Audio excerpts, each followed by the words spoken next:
Nickel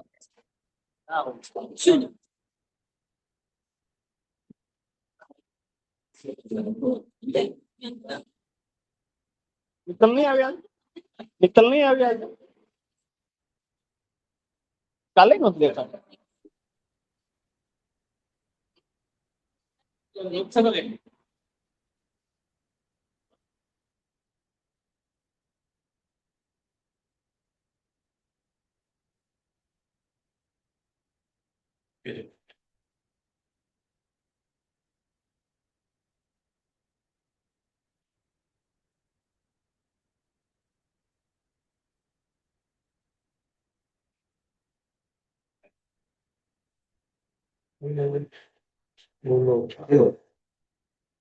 નમસ્કાર વિદ્યાર્થી મિત્રો. હેલો એસ્પિરન્ટ્સ, કેમ છો બધા?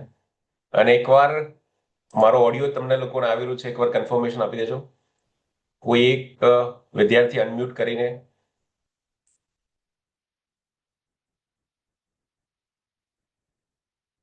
હેલો. ઓકે છે. તમારામાંથી કોઈ એક અનમ્યુટ કરી લો અને ફરીવાર let us confirm your audio and video. હા સર, આવે છે. હા સર, અવાજ આવી રહ્યો છે. Okay okay.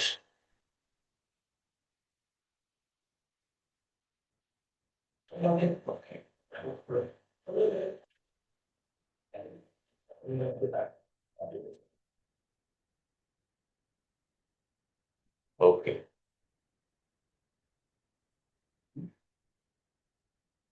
So, first of all, welcome to all of you. આપ સૌને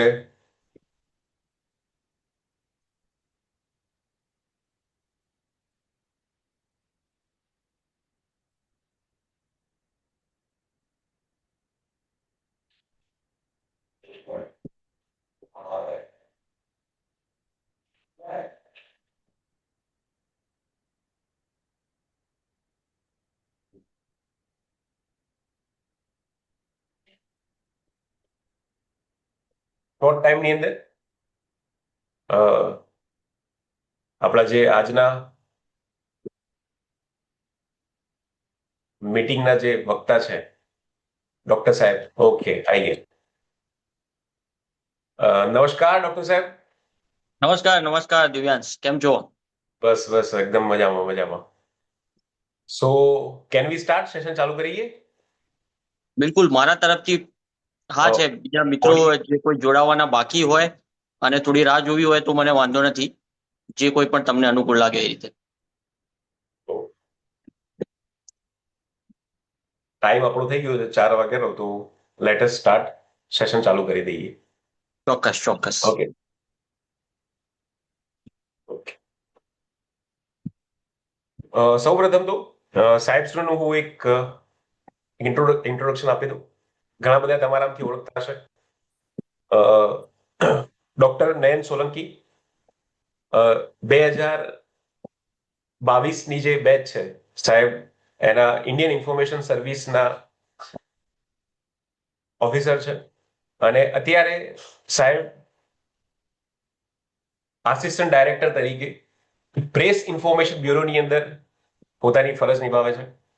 સાહેબનું પોસ્ટિંગ અત્યારે દિલ્હીની અંદર છે અને પીઆઈબીની અંદર અને પીઆઈબી સાથે જે ઇન્ફોર્મેશન અને બ્રોડકાસ્ટિંગ મિનિસ્ટ્રી છે એની અંદર સાહેબ બહુ જ અગત્યની ભૂમિકાઓ અત્યારે ભજવી રહ્યા છે. સાહેબને જીપીએસસી અને યુપીએસસી આ બંને પરીક્ષાના ઇન્ટરવ્યુનો પોતાનો અનુભવ છે અને એ અનુભવ આજે આપણી સાથે સાહેબ શેર કરશે.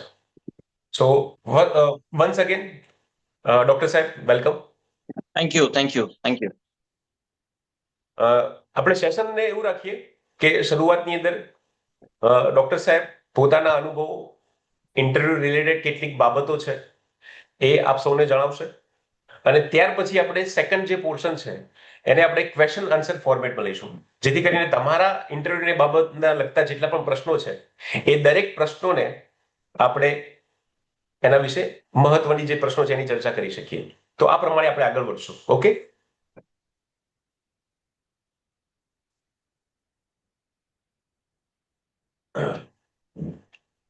સો ડોક્ટર સાહેબ, over to you. Okay, good evening everyone. જે કોઈ પણ મિત્રોનો કદાચ કેમેરા ઓફ હોય તો આઈ રિક્વેસ્ટ કે તમે કેમેરા ચાલુ રાખો. આપણે જ્યારે ઇન્ટરવ્યુ પર્સનાલિટી ટેસ્ટની તૈયારી કરી રહ્યા હોય તો થોડો આ પ્રકારનો કોઈ ટેકનિકલ કોઈ કારણ હોય તો મને કોઈ વાંધો નથી, પણ એ સિવાય જનરલી મારો એક એવો એપ્રોચ રહે છે કે કેમેરા ઓન હોય તો કદાચ ચર્ચા કરવામાં વધારે મજા આવે.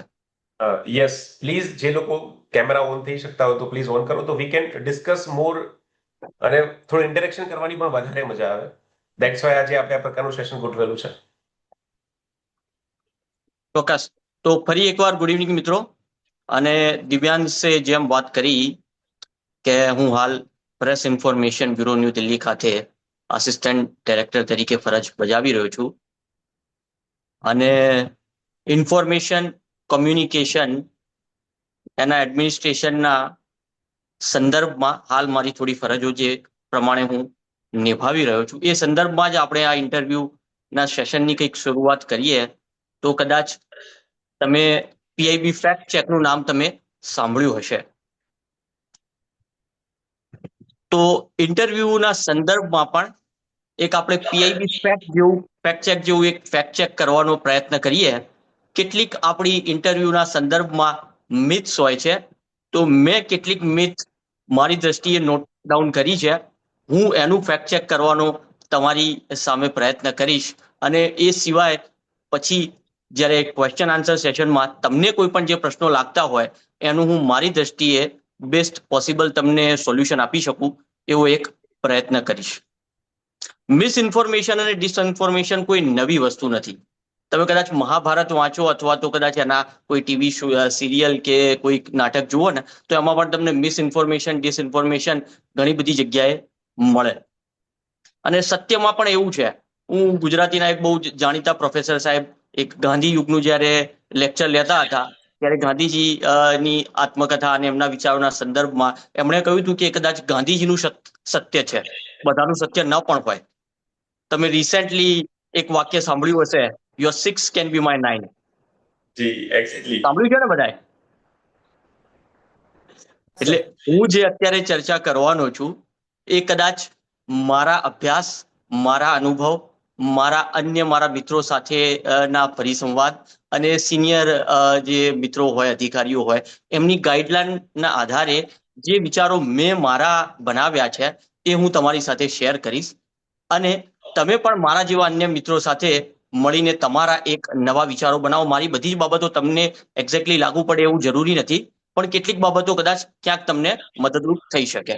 તમારા અભ્યાસ, તમારા વિચારોને આધારે તમે તમારો પોતાનો એક પર્સનલાઇઝ પ્લાન બનાવી શકો.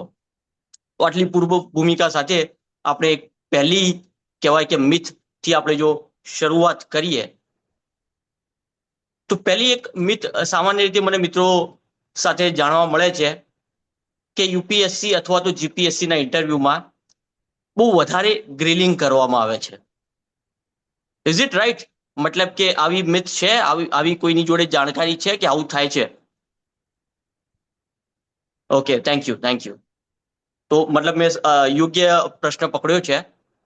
મારો જીપીએસસી અને યુપીએસસી બંનેના ઇન્ટરવ્યુનો અનુભવ છે અને દરેક વખતે અલગ અલગ પેનલ મેમ્બર એમાં રહ્યા છે અને મને ક્યારેય એવું લાગ્યું નથી.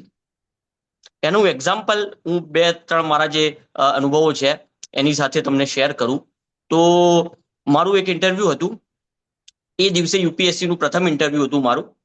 તો મને જે કોઈ પણ ત્યાંના યુપીએસસીના જે કોઈ પણ માણસ હતા એ મને સાહેબની ચેમ્બર સુધી મને લઈ ગયા અને સવારે 10 વાગે ઇન્ટરવ્યુ હતું, તો લગભગ કદાચ 9:45 આસપાસ મને ચેમ્બરની બહાર બેસાડ્યો.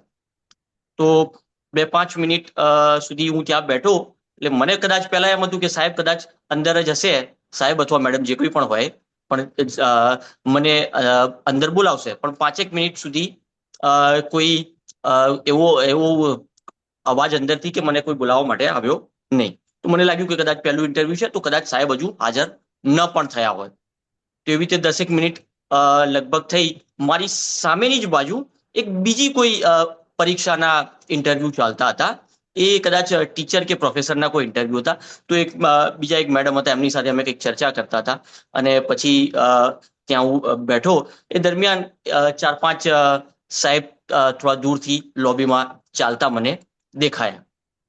તો એમને આવતા મેં જોયા એટલે મને એવું જે પ્રમાણે એમનું વ્યક્તિત્વ હતું એવું મને લાગ્યું કે કદાચ આ જ સાહેબ છે જે મારા ઇન્ટરવ્યુ લેવાના છે. તો આપણે જનરલી કોઈ પણ આપણા ટીચર, પ્રોફેસર કે કોઈ વડીલ હોય તો જનરલી એ આપણી સમક્ષ હોય તો આપણે એમને એક ગ્રીટિંગ કરીએ, કંઈ ગુડ ઇવનિંગ, ગુડ મોર્નિંગ, જે કોઈ પણ સમય હોય એ પ્રમાણે. પણ સામાન્ય રીતે એવું ના થાય કે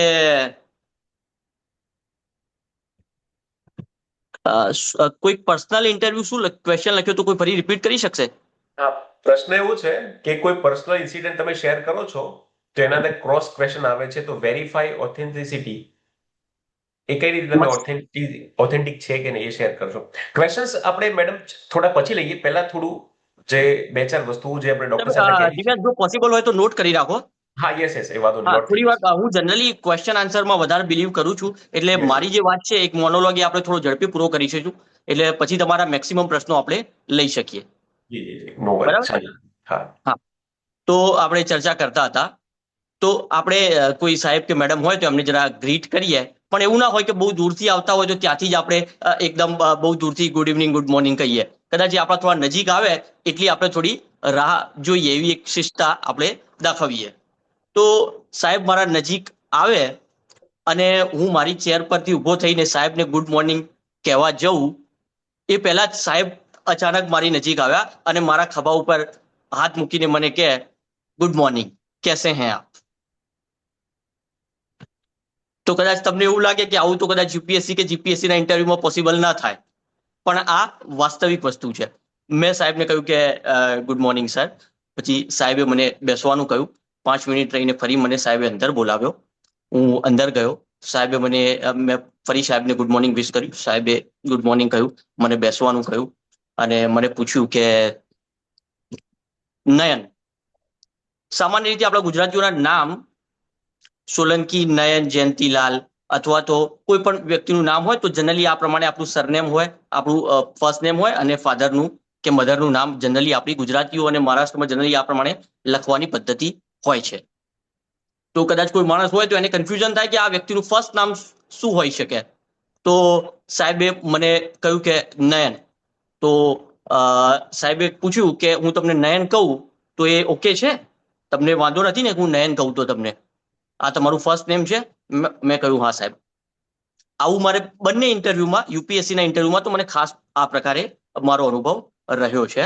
તો પછી સાહેબે કહ્યું ઓકે નયન, ચાય નાસ્તા કિયા આપને? મેં કહ્યું હા સાહેબ. ક્યાં ખાયા? મેં કહ્યું સાહેબ ચા અને પોહા. અચ્છા, કહાં रुके हैं आप? મેં કહ્યું સાહેબ ગુજરાત ભવન. અરે યાર, વહાં पे खाना तो बहुत बढ़िया मिलता है. તો જનરલી આપણે સ્માઇલ સાથે એવું જ કહીએ કે જી સર. તો એના પછી સાહેબે મને પૂછ્યું કે આર યુ કમ્ફર્ટેબલ નાઉ? આપણે ઇન્ટરવ્યુ શરૂ કરી શકીએ? મેં કીધું હા સાહેબ. લગભગ મારું એવું માનવું છે કે આટલી એકાદ મિનિટની ચર્ચા પછી કોઈ પણ વ્યક્તિ જે હોય, જે તમારો એક સામાન્ય પ્રકારે ડર હોય કે ઇન્ટરવ્યુમાં કોઈક એવા માણસો બેસે છે જે કદાચ બહુ જ અલગ પ્રકારના ક્વેશ્ચન પૂછે છે અથવા તો એમનું કોઈક નેચર અલગ પ્રકારે હોય છે, જે આપણી સાથે મતલબ આપણે જેમ હાલ ચર્ચા કરી રહ્યા છે એવો નથી હોતો. તો આટલી ચર્ચા પછી મારા ખ્યાલથી તમને એવું લાગે કે યુપીએસસી કે જીપીએસસી બંનેના ઇન્ટરવ્યુમાં આવું કંઈ હોતું નથી. જીપીએસસી ના ઇન્ટરવ્યુમાં પણ મારો સેમ પ્રકારનો અનુભવ રહ્યો છે. એ વખતે મારું જયારે ઇન્ટરવ્યુ હતું તો કોવિડ પછીના સમયમાં, થોડા સમય પછી હતું. તો હું ઇન્ટરવ્યુમાં ગયો. જીપીએસસી ની થોડી પદ્ધતિ અલગ છે કે એમાં એમના નામ કે વગેરેનો ખ્યાલ હોતો નથી. તો મેં માસ્ક પહેર્યું હતું. તો જઈને ગુડ મોર્નિંગ વિશ કર્યું. એના પછી સાહેબ બેસવાનું કહ્યું. તો સાહેબે કહ્યું કે તમે જો તમને કોવિડના એવા કોઈ લક્ષણો ન હોય, બરાબર, તમે માસ્ક કાઢી શકો છો. માસ્ક કાઢીને તમે આરામથી તમારા ખિસ્સામાં મૂકો. બરાબર. મેં માસ્ક કાઢીને ખિસ્સામાં મૂક્યું. સાહેબે ફરી મને પૂછ્યું કે તમે હવે એકદમ કમ્ફર્ટેબલ છો? જો તમે કહો તો આપણે ઇન્ટરવ્યુ ચાલુ કરીએ. તો દરેક ઇન્ટરવ્યુમાં દરેક ઇન્ટરવ્યુ પેનલિસ્ટ છે એ જનરલી આ પ્રકારનો વ્યવહાર એમનો રહે છે. તમને કોઈ ક્વેશ્ચન ના આવડતો હોય તો તમે કદાચ સાહેબને કે મેડમને ના કહો તો એમાં કશો જ વાંધો આવતો નથી. અને એ લોકો એનો કોઈ એવો કહેવાય ને કે એવું દરેક વ્યક્તિને બધી જ બાબતો ખ્યાલ હોય એવી જરૂર હોતી નથી. તો એ લોકો એને બિલકુલ એવું ના કહી શકે એનાથી તમારા માર્ક્સ કટ થઈ જાય અથવા તો એ લોકો ગુસ્સે થઈ જાય, એવું ક્યારેય થતું નથી. બહુ જ કોઈ રેરેસ્ટ ઓફ ધ રેર કેસમાં એવી કોઈ ઘટના બની હોય તો એને આપણે કદાચ કોઈ જનરલાઇઝ ન કરી શકીએ. બરાબર. તો જનરલી જો તમારી એવી કોઈ મિથ હોય કે યુપીએસસી કે જીપીએસસી ના ઇન્ટરવ્યુમાં બહુ જ ગ્રિલિંગ કરવામાં આવે છે તો એ કદાચ રેરેસ્ટ ઓફ ધ રેર કિસ્સો હોઈ શકે, એ કોઈ જનરલાઇઝ બાબત ના હોય. તો મારી દ્રષ્ટિએ આ પહેલી બાબતનું કદાચ મેં ફેક્ટ ચેક કર્યું છે. જો આ બાબતના પ્રશ્નો અત્યારે લેવા હોય તો અત્યારે પણ લઈ શકીએ અને એન્ડમાં લેવા હોય તો એન્ડમાં પણ લઈ શકીએ. જેમ તમે કહો એમ મને કોઈ વાંધો નથી. આઈ થિંક બે ચાર મુદ્દા તમારા જે છે ડોક્ટર સાહેબે પતાવી દઈએ, પછી પ્રશ્નોનું સેશન આપણે કરી, કારણ કે પ્રશ્નોનું સેશન આવશે તો થોડું લાંબુ જશે. ચોક્કસ કઈ વાંધો નહીં. તો બીજી એક આપણે એવી કોઈક મીથ લઈએ કે યુપીએસસી કે જીપીએસસી માં કોઈ એકદમ બિલકુલ રેન્ડમ ક્વેશ્ચન પૂછવામાં આવે છે. રેન્ડમ ક્વેશ્ચન એટલે કે તમે કદાચ ત્યાં જીપીએસસી ભવનમાં તમે સીડીઓ પરથી ચડીને આવતા હોય તો કે ભાઈ ફર્સ્ટ ફ્લોર કે સેકન્ડ ફ્લોર પર કેટલી સીડીઓ હતી, તમારા શર્ટના બટન કેટલા છે, આવા કોઈ ક્વેશ્ચન વિશે ક્યારેય સાંભળ્યું છે? મતલબ આવી વાત સાંભળી છે? Is it right? અત્યારે પેલા યુપીએસસી ના ઇન્ટરવ્યુઝ ને વધારે માર્કેટમાં યુટ્યુબ ઉપર ફરતા હોય છે અને એની અંદર અમુક પેલા પ્રપોઝ ના પ્રશ્નો પૂછતા હોય છે કે આ ગ્લાસને પ્રપોઝ કરીને બતાવો કે આ ફલાણાને એમ કરીને બતાવો. બિલકુલ. એટલે જો આનું કદાચ આપણે ફેક્ટ ચેક કરીએ તો મારો જે 3 ઇન્ટરવ્યુનો અનુભવ છે, મારા બીજા મિત્રો સાથે મારે ચર્ચા થઈ છે, બરાબર. તો લગભગ આવા કોઈ પણ ક્વેશ્ચન તમારી જો કોઈ યુટ્યુબ ચેનલોમાં ચાલતા હોય તો એ પોસિબલ છે, પણ ફાઇનલ તમારા યુપીએસસી કે જીપીએસસી ના ઇન્ટરવ્યુમાં આવા કોઈ પણ પ્રકારના ક્વેશ્ચન આવતા નથી. એટલે તમે આવા કોઈ ક્વેશ્ચન માટે કોઈ તૈયારી કરતા હોય અથવા તો છેલ્લા તમે જતી વખતે જો આવી કોઈ સ્ટેપ્સ કે એવી કોઈ બિલકુલ રેન્ડમ બાબતની ગણતરી કરતા હોય તો તમે એવું ન કરશો. એ કરવામાં તમે તમારા જે મૂળ પર્સનાલિટી અથવા તો જે તમારે જે મુદ્દાઓ તમને આવડવા જોઈએ કદાચ એનાથી તમે ડાયવર્ટ થાવ છો. એટલે આવી કોઈ બાબતમાં પડશો નહીં. એક્ઝેક્ટલી. હા. ત્રીજી એકાદ વાત આપણે કરીએ તો ઘણી બાબતમાં મિત્રોને ક્વેશ્ચન હોય છે કે ચોક્કસ પ્રકારના કપડાં પહેરવાથી તમારા માર્ક્સ વધારે આવે અથવા તો માર્ક્સ ઓછા આવે. ખરી વાત, આવું પણ તમે સાંભળ્યું છે. બહુ જ કપડા ઉપર બહુ લાંબી ચર્ચા થતી હોય છે. તો કદાચ આના ઉપર ચર્ચા કરીએ તો મારું એવું માનવું છે કે એક તમે જ્યારે જીપીએસસી કે યુપીએસસી નો ઇન્ટરવ્યુમાં જતા હો તો એક ડિસેન્ટ ઓફિસર લાઇક ક્વોલિટી તમારી હોવી જોઈએ. એ પ્રકારનું તમારું ડ્રેસિંગ હોય તો એ ઇનફ છે. એક ડિસન્ટ ડ્રેસિંગમાં તમે કહી શકો તો કદાચ મેલ કેન્ડિડેટ માટે પેન્ટ શર્ટ અને ટાઈ, સૂટ, આ કોઈ પણ વસ્તુ જો તમે એમાં કમ્ફર્ટેબલ હોય, તમે એમાં કોન્ફિડન્સ તમને જો એમાં લાગતો હોય તો આ તમે પહેરી શકો. પછી તમે ધારો કે સૂટ પહેરીને જાઓ અને તમે સૂટ પહેરીને ત્યાં વાતચીત કરવામાં કમ્ફર્ટેબલ ન હોય તો એનો કોઈ અર્થ નથી. તમે પેન્ટ શર્ટમાં કે પેન્ટ શર્ટ ટાઈમાં તમે જો કમ્ફર્ટેબલ હોય તો તમે એ જ પહેરો. અને જો કદાચ તમે સૂટ રેગ્યુલરલી આપણે સામાન્ય રીતે પહેરવાની આપણે અહીંયા પદ્ધતિ નથી, પણ જો તમારે સૂટ પહેરવો હોય તો મારી એવી વિનંતી છે કે થોડી સૂટ પહેરવાની પ્રેક્ટિસ કરી લેવી, તો જેથી કરીને તમને એની એક આદત પડી જાય તો તમને યુપીએસસી કે જીપીએસસી ના ઇન્ટરવ્યુમાં વાંધો ના આવે. બહેનો માટે પણ એ જ પ્રકારે એમને સાડી કે સલવાર સૂટ જે કોઈ પણ કમ્ફર્ટેબલ લાગે એ વસ્તુ પહેરવી જોઈએ. એવું કંઈ નથી કે સાડી પહેરવાથી વધારે માર્ક્સ આવશે અથવા તો ઓછા આવશે. સેમ વસ્તુ સલવાર સૂટ સાથે તમને જે કોઈ પણ વસ્તુ ઓકે લાગે એ જ તમે કરી શકો. બરાબર, તમને કોન્ફિડન્ટ લાગવો જોઈએ.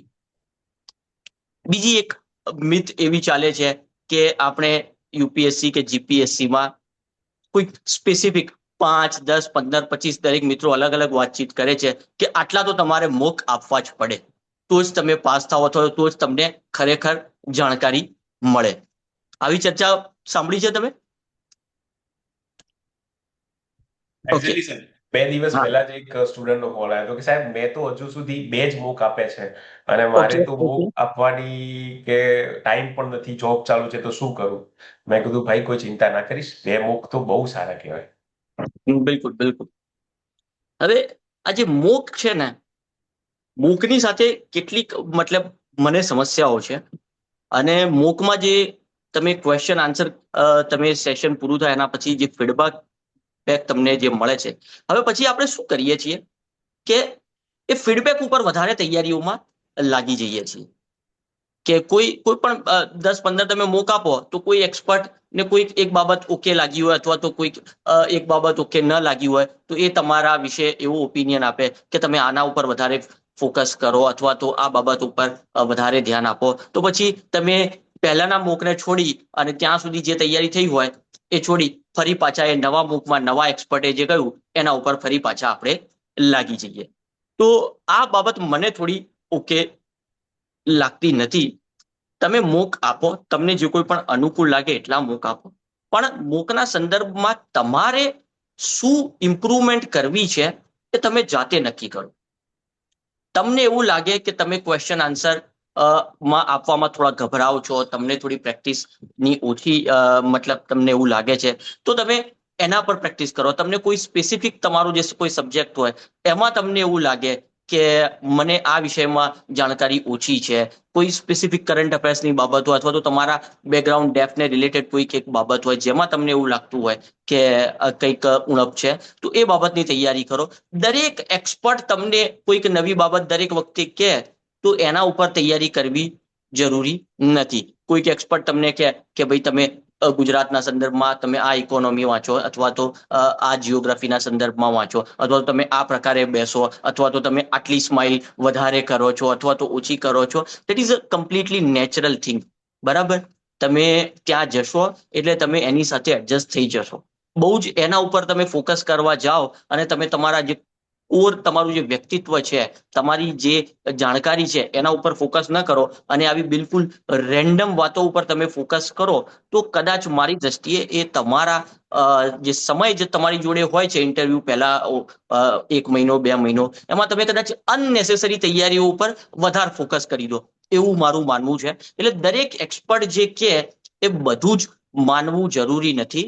તમને તમારામાં શું ઇમ્પ્રુવમેન્ટ જોઈએ છે એ તમે મૂક ઉપરથી ડિસાઈડ કરો. તમે મૂક 2, 4, 5, 10 આપો, મને કોઈ વાંધો નથી, પણ તમે તમારું જજમેન્ટ તમે પોતે લો અને તમે ડિસાઈડ કરો કે મેં પહેલા મૂક કરતા બીજા મૂકમાં આ ઇમ્પ્રુવમેન્ટ કર્યું, ત્રીજા મૂકમાં આ ઇમ્પ્રુવમેન્ટ કર્યું અથવા તો આ ઇમ્પ્રુવમેન્ટ કરવાની જરૂર છે.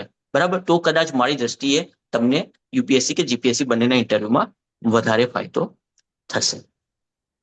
એના પછી એક એવી મિથ વધારે ચાલતી હોય છે જે મેં યુપીએસસી અને જીપીએસસી બંનેમાં સાંભળી છે કે આપણે યુપીએસસી કે જીપીએસસી ના બોર્ડ મેમ્બર છે એમનો બાયોડેટા કાઢતા હોઈએ છીએ, એ લોકો કેવા પ્રકારના ક્વેશ્ચન પૂછતા હોય એ આપણે તપાસ કરતા હોઈએ છીએ, એમને કઈ બાબતમાં રસ હોય.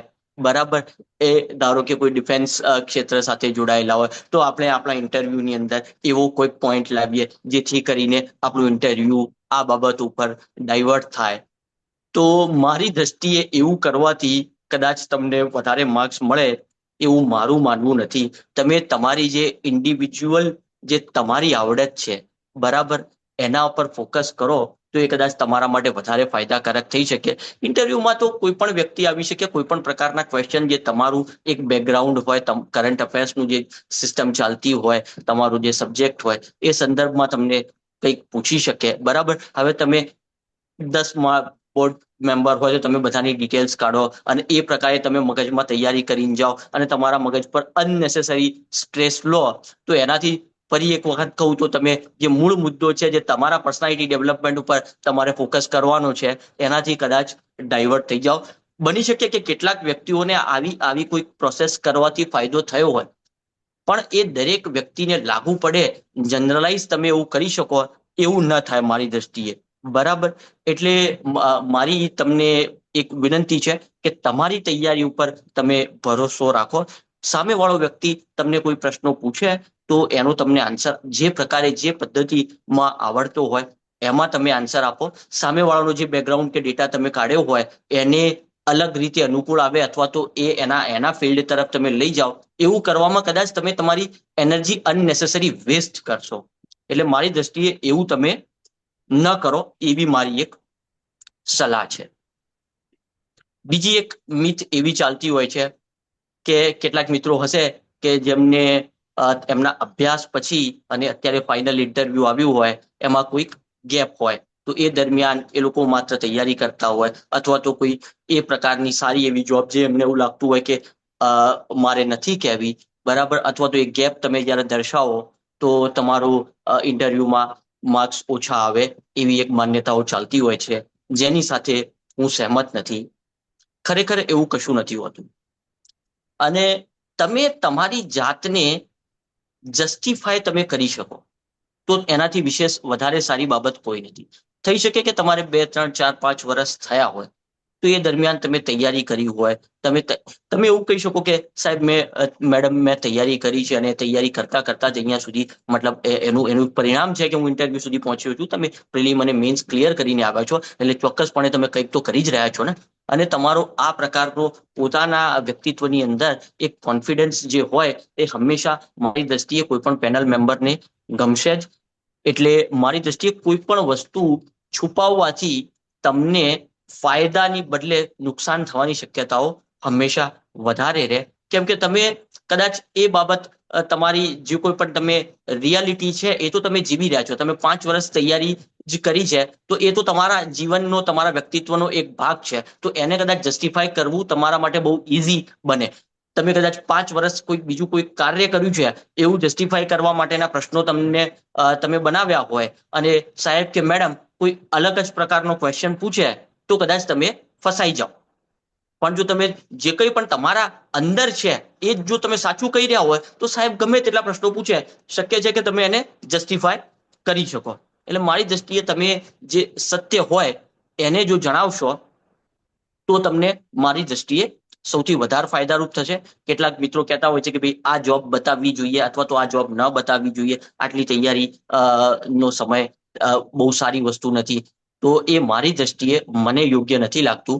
તમે તમારા દ્રષ્ટિકોણ તમારા વિચારો પ્રમાણે વિચારો અને એ પ્રમાણે તમારે જો કોઈ આવી સમસ્યા હોય તો તમે ઇન્ટરવ્યુમાં શું કહેવું એનો આન્સર તમે તમારી રીતે થોડો તૈયાર કરો.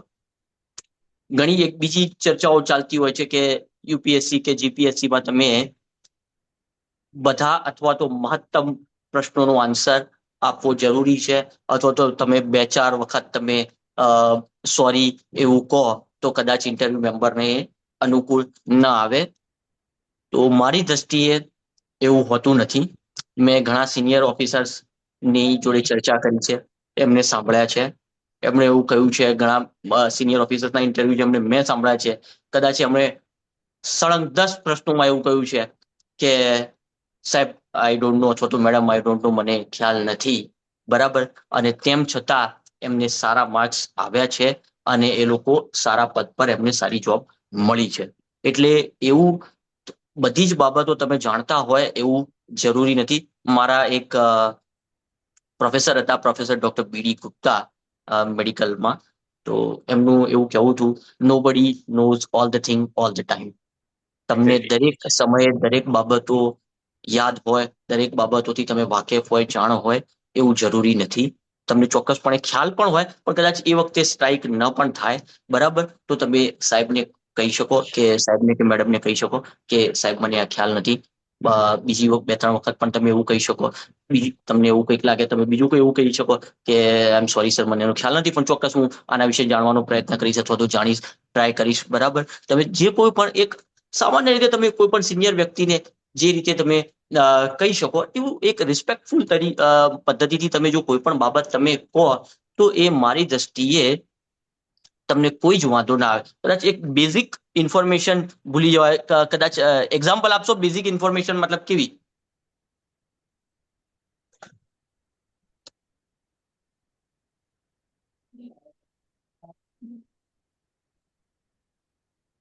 દિવ્યાંશ ના હોય તો કદાચ નોટ કરી રાખો. બેઝિક ઇન્ફોર્મેશન ભૂલી જવાય તો નેગેટિવ ઇમ્પ્રેશન ના પડે એવો કોઈ ક્વેશ્ચન હતો. ક્વેશ્ચનની અંદર આપણે લઈશું, બધા છે આપણા જોડે. ઓકે, બરાબર. તો લગભગ મારી જે ચર્ચા હતી, મને આ બાબતો ઉપર વધારે કેટલીક આપણે 6-7 મિથ જે હતી એના સંદર્ભમાં, કેમ કે હવે મારી ખ્યાલથી ક્વેશ્ચન પણ વધારે લોકો ઇન્ટરેસ્ટેડ છે એમાં, તો આપણે ક્વેશ્ચન આન્સર ઉપર જ જો વધારે જઈશું તો એમાં આપણા જે મોટાભાગના ડાઉટ છે એ સોલ્વ કરવાનો હું પ્રયત્ન કરીશ. અને જો કદાચ અત્યારે સમય નહીં હોય, પોસિબલ નહીં થાય, બરાબર, તો આપણે ફરી એના પછી પણ તમે મને પર્સનલી ફોન મેસેજ કે ઇન્સ્ટા પર મેસેજ દ્વારા મને તમે જાણ કરશો તો આપણે એ સોલ્વ કરવાનો પ્રયત્ન કરીશું. તો દિવ્યાંત, આપણે ક્વેશ્ચન આન્સર જ લઈએ. મારી દ્રષ્ટિએ ફર્સ્ટ જે ઇમ્પોર્ટન્ટ બાબત હતી એ મેં હાઇલાઇટ કરવાનો પ્રયત્ન કર્યો છે, બરાબર. એકાદ બાબત જે તૈયારીમાં ડેફ કે કરંટ અફેર્સ કે બાબત જે થોડી રહી જાય છે, કદાચ આવી જશે અંદર જ, અને જો જરૂર લાગશે તો આપણે ફરી પણ આગળ એની ચર્ચા કરીશું. ઘણા બધા વસ્તુઓ, ઘણા બધા પોઈન્ટ્સ છે જે આપણા જે પહેલી વાર તૈયારી કરતા હોય. લેંગ્વેજ પ્રેફરન્સ પર વાત કરવા વિનંતી. હા, તો ઓકે, તો ચાલુ કરીએ. પ્રશ્નોથી શરૂઆત કરી દઈએ. પહેલો જ પ્રશ્ન લઈએ સાહેબ, કે પ્રશ્ન છે લેંગ્વેજ પ્રેફરન્સ પર વાત કરવા વિનંતી. How to make good introduction. કઈ રીતે સારું ઇન્ટ્રોડક્શન આપવું જોઈએ? સારું ઇન્ટ્રોડક્શન એવું હોવું જોઈએ કે જેમાં તમે કોન્ફિડન્ટલી કહી શકો. બનાવટી ઇન્ટ્રોડક્શન મારા ખ્યાલથી ન હોવું જોઈએ. તમે બિલકુલ એને બહુ જ રૂપક અને ઉપમાઓ દ્વારા કદાચ આપી દો તો એ કદાચ થોડું બહુ મજા ના આવે. તમે એક વ્યવસ્થિત કહેવાય ને કે એક ઓફિસર લાઈક એક સીધી સરળ ભાષામાં જો ઇન્ટરવ્યુ આપો. અત્યારે ધારો કે હું કોઈ પણ બાબત જો લખતો હોઉં પ્રેસ રિલીઝ કે એના સંદર્ભમાં, તો મારા જે ઓફિસર્સ છે, હા, બિયર્ડ ઓર નોટ બિયર્ડ, ચર્ચા કરીએ આપણે એના પર પણ કરીએ. હા, તો હું હંમેશા કહેતો હોઉં છું કે ઇન્ટ્રોડક્શન જે છે અથવા તો કોઈ પણ તમારી જે કોઈ પણ બાબત છે, પ્રેસ રિલીઝ હોય, એ ફેક્ચ્યુઅલી કરેક્ટ હોવી જોઈએ અને બહુ સાદી અને સરળ ભાષામાં હોવી જોઈએ.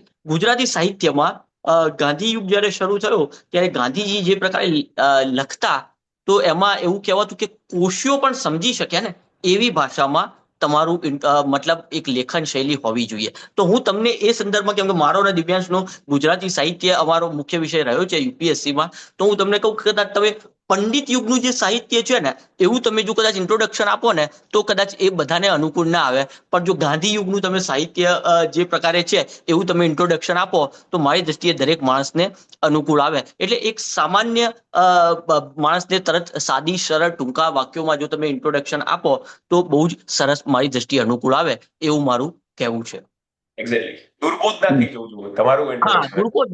તમે અનનેસેસરી અને બહુ જ લેન્ધી કરો ને તો કોઈ મતલબ નથી. અને તમારા જે મુખ્ય મુદ્દાઓ છે, તમારું જે એસેન્સ જે છે કે જે તમારું વ્યક્તિત્વ માટે એ જણાવવા માટે તમારા નામ સિવાય જે યુપીએસસી નથી માંગતી એ બાબતો સિવાયની જે બાબત છે કે જે તમારા ડેફમાં જનરલી હોય, યુપીએસસી ના ડેફમાં કોઈક બાબતો જે હોય, બરાબર, એને તમે ટૂંકમાં તમે 1, 2, 3 મિનિટ જે કોઈ પણ તમે દરેક વ્યક્તિની એક સ્પીડ, દરેકની એક ઇન્ટ્રોડક્શનની એક શૈલી જે અલગ હોય, તો તમે એટલા ટૂંકા સમયમાં તમે જનરલી કહો તો મારી દ્રષ્ટિએ જે તે મેમ્બર છે એને અનુકૂળ આવે જ. અને જો કદાચ તમે ટૂંકું તમે કહ્યું હોય તો એને જરૂર લાગશે તો એ ચોક્કસપણે કંઈક પૂછશે, બરાબર. એને કોઈ બીજી બાબત જે તમારા વ્યક્તિત્વ વિશે જાણવી હશે તો એ ચોક્કસ પૂછશે. તમે બહુ જ શોર્ટ ઇન્ટ્રોડક્શન આપ્યું તો એનાથી પણ તમારી કોઈ નેગેટિવ મતલબ ઇમ્પ્રેશન પડશે એવું પણ નથી. અને બહુ અનનેસેસરી જ્યાં સુધી લોંગ ના હોય ત્યાં સુધી બહુ કોઈ વાંધો નહીં આવે, બરાબર. તો એક મધ્યમ પ્રકારનું તમે સાદી અને સરળ ભાષામાં ઇન્ટ્રોડક્શન આપશો તો મારી દ્રષ્ટિએ તમને એક શરૂઆત સારી સ્ટાર્ટ કરવામાં ફાયદારૂપ રહેશે. બીજો પ્રશ્ન છે કે કરપ્શન રિલેટેડ સિચ્યુએશન ક્વેશ્ચન આવે તો કઈ રીતે ટેકલ કરવા? જે સૌથી વધારે હસમુખ પટેલ સાહેબના બોર્ડમાં વધારે પૂછાય છે પ્રશ્નો. તો કરપ્શન ના સંદર્ભમાં જો કોઈ ક્વેશ્ચન આવે તો મેં કદાચ પહેલા પણ 1-2 સેશનમાં કહ્યું છે કે જે હવે દરેક આપણે તમે મને સિચ્યુએશન તો નથી કહી એટલે એના ઉપરથી આપણે કદાચ કહી ના શકીએ, પણ સામાન્ય રીતે એને આપણા જે કરપ્શનના જે કોઈ પણ નિયમ કાનૂન છે, એ સિવાય આપણા સિટીઝન ચાર્ટર છે, આરટીઆઈ છે, પીડીપી રેઝોલ્યુશન છે, સીવીસી છે, સેન્ટ્રલ વિજિલન્સ કમિશન છે, આ પ્રકારની જે બાબતો છે એની સાથે એના જે મતલબ મૂળ સિદ્ધાંતો છે એની સાથે સાંકળીને જો તમે કદાચ આન્સર આપો તો એ આન્સર કદાચ થોડો વ્યવસ્થિત બની શકે. ફરી તમે જ્યાં સુધી સ્પેસિફિક ના હોય ત્યાં સુધી એકદમ સ્પેસિફિક આન્સર આપવો શક્ય નથી. પણ જનરલી મારું એવું માનવું છે કે તમને જે કોઈ પણ આન્સર તમારા મગજમાં ક્વેશ્ચન તમારા મગજમાં હોય તો એ આ તમારા 4-5 બાબતો ને તમે સાંકળવાનો પ્રયત્ન કરો, બરાબર, તો કદાચ મારી દ્રષ્ટિએ તમને ફાયદારૂપ રહેશે, મારું એવું માનવું છે. એક્ઝામ્પલ સાહેબ વાત કરીએ, હસમુખ પટેલ સાહેબનો એક પેટન્ટ પ્રશ્ન છે કે તમને સિલેક્ટ અમે કરી લઈએ છીએ, એડમિનિસ્ટ્રેશન અંદર તમે આવો છો, વહીવટમાં તમે આવો છો, તો તમે કરપ્શન નહીં કરો, એની ગેરંટી શું? આવો કોઈ પ્રશ્ન પૂછાય છે આ ટાઈપનો. બરાબર, એની ગેરંટી તો તમે વ્યક્તિત્વ રીતે તમે પોતે આપી શકો કે સાહેબ હું નહીં કરી શકું, અથવા તો હું નહીં કરું, બરાબર, પણ તમે એનું કોઈ લેખિતમાં કોઈ બાંહેધરી કે એવી કોઈ બાબત હોય નહીં, બરાબર. પણ સાહેબ હું જે પ્રકારે મારો અભ્યાસ છે, હું જે પ્રકારે ભણીને આવ્યો છું, બરાબર, તો હું કરપ્શન જેવી બાબતોમાં માનતો નથી, કેમ કે એ સમાજ માટે, દેશ માટે, સમાજના લોકો માટે એ હિતકારક નથી. તો વ્યક્તિગત રીતે હું કરપ્શન નહીં કરું એવી બાંહેધરી હું તમને આપું છું. તમે એવું કહી શકો, એમાં કશો જ વાંધો નથી. તમારો કોન્ફિડન્સ જાણવા, તમે ધારો કે એમાં મતલબ તમે ડાઉટ કરો તમારા ઉપર જ, તમે ન આન્સર આપો તો એ તો એવું લાગે કે ભાઈ તમને આટલું પણ ખ્યાલ નથી. તમે આવું ન કહી શકો. આ ક્વેશ્ચન મારી જોડે જેવો પહેલો આવ્યો છે, હું એવું નથી કહેતો કે આ જ ક્વેશ્ચન મતલબ એકદમ આ જ પરફેક્ટ આન્સર હોઈ શકે, બરાબર, જેમ કે દિવ્યાંશ પેનલ મેમ્બર છે અને હું ઇન્ટરવ્યુ આપી રહ્યો, તો તમે આવું કદાચ કહો તો મારી દ્રષ્ટિએ કશું ખોટું ન થાય, બરાબર. અને સાહેબને કંઈક એવું લાગશે તો એના ઉપરથી કોઈ કાઉન્ટર ક્વેશ્ચન પૂછશે. તમે તમારા મનમાં તો પહેલા મજબૂત હોવા જોઈએ ને કે ભાઈ મારે નથી કરવું. બાંહેધરી એટલે કોઈ સાહેબ કોઈ લેખિતમાં બાંહેધરી નથી માંગતા. તમે માનસિક રીતે તમે તમારા ઉપર વિશ્વાસ રાખીને તો તમે કહો કે સાહેબ હું નહીં કરું. મેં જે પ્રમાણે એથિક્સનો અભ્યાસ કર્યો છે, જે પ્રકારે મને અનુભવ છે કે ભાઈ કરપ્શનથી શું નુકસાન થાય છે, કરપ્શન આપણે કોઈ ઉપરી અધિકારી કરપ્શન કરે અને નીચેની જે કોઈ પણ વ્યવસ્થા હોય, જે લોકોને આપણે પહોંચાડવાનું છે, બરાબર, ત્યાં સુધી આપણે ન પહોંચાડી શકીએ તો એ દેશ માટે, દેશના વિકાસ માટે હાનિકારક છે, બરાબર. ગાંધીજીનો જેમ ગાંધીજીએ જે સિદ્ધાંત આપ્યો હતો કે ભાઈ તમે જ્યારે પણ કોઈ ડિસિઝન લેતા હોય તો તમે એમાં કન્ફ્યુઝન તમને લાગે કે ભાઈ આ ડિસિઝન યોગ્ય છે કે નહીં, તો તમે એકદમ ગરીબ આપણા દેશના છેવાડાના ગરીબ માણસનું તમે ચહેરો યાદ કરો, જે એવા કોઈ ગરીબને તમે જોયો હોય, અને તમે નક્કી કરો કે તમે જે ડિસિઝન લેવાના છો એનાથી એ વ્યક્તિને ફાયદો થશે કે નહીં. જો એને ફાયદો થાય તો એ ડિસિઝન યોગ્ય છે, બરાબર. તો કદાચ તમે કરપ્શન કરો તો એવા કોઈક માણસને ચોક્કસપણે નુકસાન થવાનું છે, બરાબર. જે એના હકનું હોવું જોઈતું હતું એ એને નથી મળી રહ્યું અને બીજા કોઈ વ્યક્તિને મળી રહ્યું છે. તો મારી દ્રષ્ટિએ તમે તમારા જે ડિસિઝન મેકિંગમાં આવી બાબતોનો ઉપયોગ કરી શકો. અને આવો જો કદાચ તમે કોઈ આન્સર આપો તો મારી દ્રષ્ટિએ સાહેબને ચોક્કસપણે ગમે, અને કદાચ એ એકદમ ફેક્ચ્યુઅલી કરેક્ટ કોઈ પણ બાબતમાં ન પણ હોય તો પણ તમને એક સારી તમને શરૂઆત મળે, અને સાહેબ જે કોઈ પણ કાઉન્ટર ક્વેશ્ચન કરે એમાં તમે તમારું સ્ટેન્ડ જાળવી રાખો, વિનમ્રતાથી તમે તમારા જે સ્ટેન્ડ ઉપર ટકી રહો, તો ચોક્કસપણે એમાં કોઈ જ વાંધો નથી આવતો. આવો કોઈક આન્સર મારી દ્રષ્ટિએ તમે આપી શકો. આઈ હોપ કે તમને થોડો ઘણો કંઈક આઈડિયા આવ્યો હશે. બીજો એક સાહેબ પ્રશ્ન સાહેબ કે મોકમાં બધા એકદમ ફેક્ચ્યુઅલ ક્વેશ્ચન પૂછે છે અને ના આવડે તો એમ રિવ્યુ આપે છે કે કરંટ પર ફોકસ કરો. આવા ફેક્ચ્યુઅલ ક્વેશ્ચન પર ફોકસ કરવા જોઈએ કે કરવું જોઈએ? જો તમને એક બેઝિક આઈડિયા હોવો જોઈએ. સામાન્ય રીતે હાલ જે યુટ્યુબનો જે જમાનો છે અને યુટ્યુબ ચેનલ જે પ્રકારે યુપીએસસી કે જીપીએસસી ના ઇન્ટરવ્યુની તૈયારી કરાવે છે, તો આપણે સામાન્ય રીતે આ વેસ્ટ એશિયા ક્રાઇસિસ લઈ લઈએ તો એની ઉપર મતલબ એવું લાગે કે તમે બિલકુલ ફૂલ પીએચડીમાં ઉતરી ગયા હોય એ પ્રકારે. કદાચ તમે વેસ્ટ એશિયા ઉપર આપણે પીએચડી કરવાની હોય એ પ્રકારના એક સામાન્ય મુદ્દા ઉપર 2 કલાકના લેક્ચર તમે ગોઠવે, બરાબર. તો એ મારી દ્રષ્ટિએ ઓકે નથી. તમને આવા કિસ્સામાં હાલ ત્યાં શું ચાલી રહ્યું છે, ભારતનું એ બાબતમાં હાલનું શું સ્ટેન્ડ છે, અને આપણું એ જે સ્ટેન્ડ છે એ ભારતની જે પોલિસી છે, ફોરેન પોલિસી છે, એની સાથે કેવી રીતે મેળ ખાય છે. ભારતની ઓફિશિયલ જે એક્સટર્નલ અફેર્સ નું આપણું જે કોમ્યુનિકેશન છે, આપણા મોટા નેતાઓએ જે પ્રકારે આ બાબતમાં સ્ટેન્ડ લીધું છે કે કોમ્યુનિકેટ કર્યું છે, જે ઓફિશિયલ સ્ટેન્ડ છે, એવી બાબતો તમને જો ખ્યાલ હોય તો મારી દ્રષ્ટિએ તમે આવા ક્વેશ્ચનનો વ્યવસ્થિત રીતે આન્સર આપી શકો. તમે બિલકુલ જ કે ભાઈ આ આઈલેન્ડ થી કેટલો દૂર છે, આ આઇલેન્ડ ઉપર બહુ જ અલગ પ્રકારની કોઈક શું વ્યવસ્થા આમ કરવાથી કદાચ આ મિસાઇલ છે આટલી બધી તમે ડિટેલમાં આટલી મિસાઇલ અહીંયા સુધી પહોંચી શકે, જો તમે એવી બહુ જ ડિટેલમાં તમે ઉતરવા જાઓ, આવી તમે પીએચડી કરશો તો એ યુપીએસસી કે જીપીએસસી ની રિક્વાયરમેન્ટ ના મુજબ મારી દ્રષ્ટિએ નહીં રહે, કેમ કે બધા જ મુદ્દા ઉપર તમે પીએચડી ન કરી શકો. તમને એક જનરલ આઈડિયા બેઝિક આઈડિયા હોવો જરૂરી છે કે જેથી કરીને તમે એ સંદર્ભના ક્વેશ્ચનનો આન્સર આપી શકો.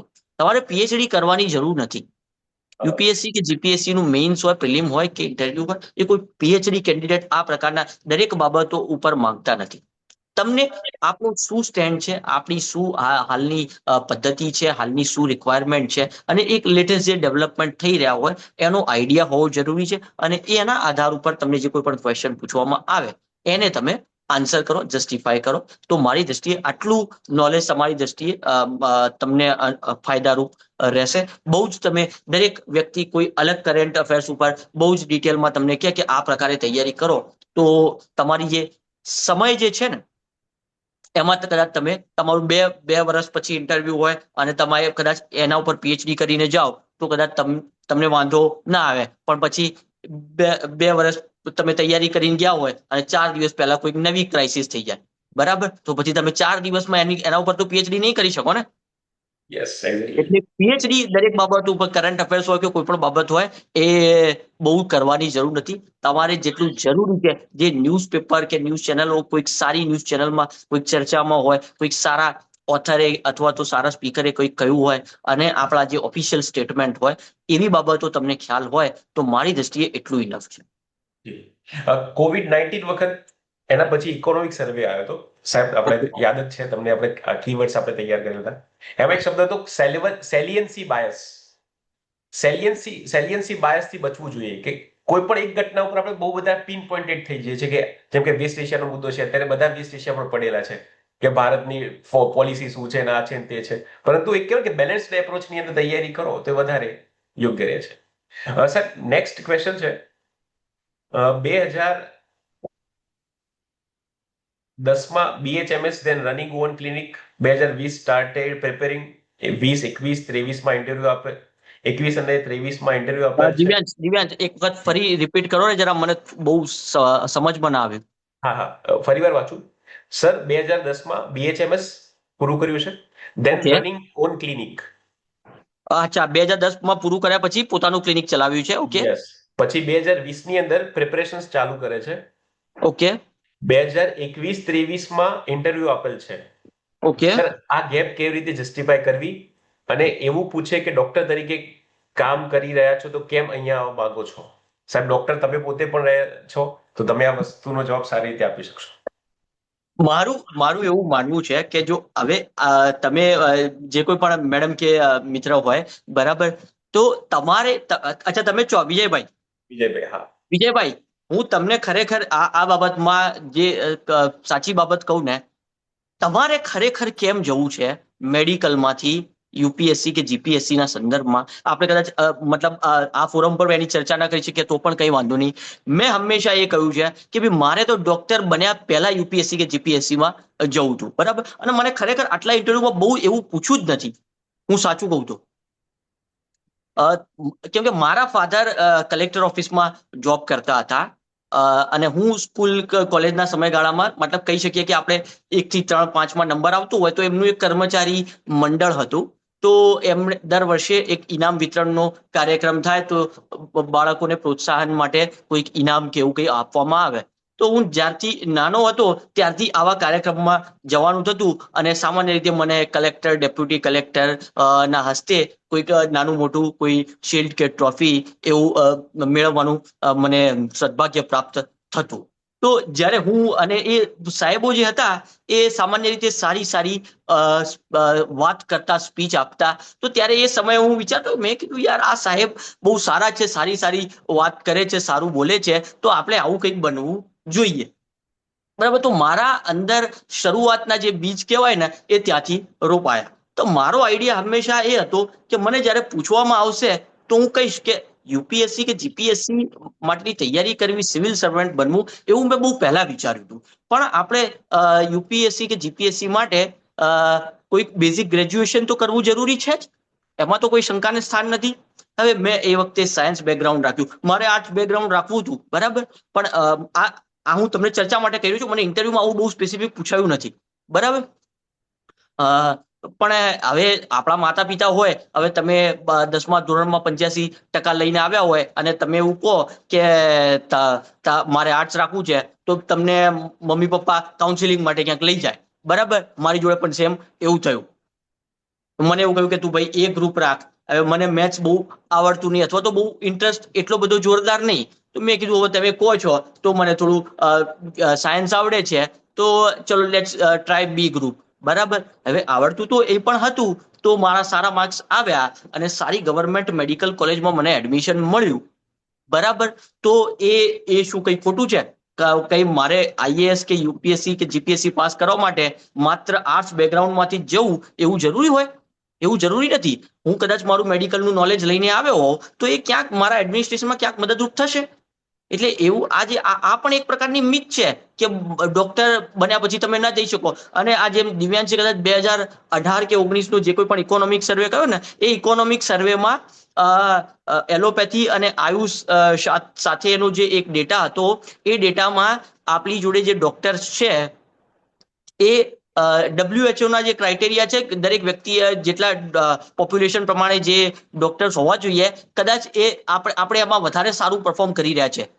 તમે એ ડેટા વેરીફાઈ કરી જુઓ, બરાબર. તો હું તૈયાર કરીને ગયો હતો, તો એમાં કશું જ ખોટું નહીં. તમને એ બાબતમાં રસ હોય, તમે આટલો સમય તમે જ્યાંથી આપ્યો છે અને તમે ત્યાં કંઈક તમારા અનુભવ પ્રમાણે કંઈક નવું શીખ્યા છો, તો સરકારમાં તમે કંઈક નવું તમારું એક યોગદાન આપશો, તો મારી દ્રષ્ટિએ લોકોને જે કોઈ પણ ઇન્ટરવ્યુ પેનલિસ્ટ હશે એમને ગમશે.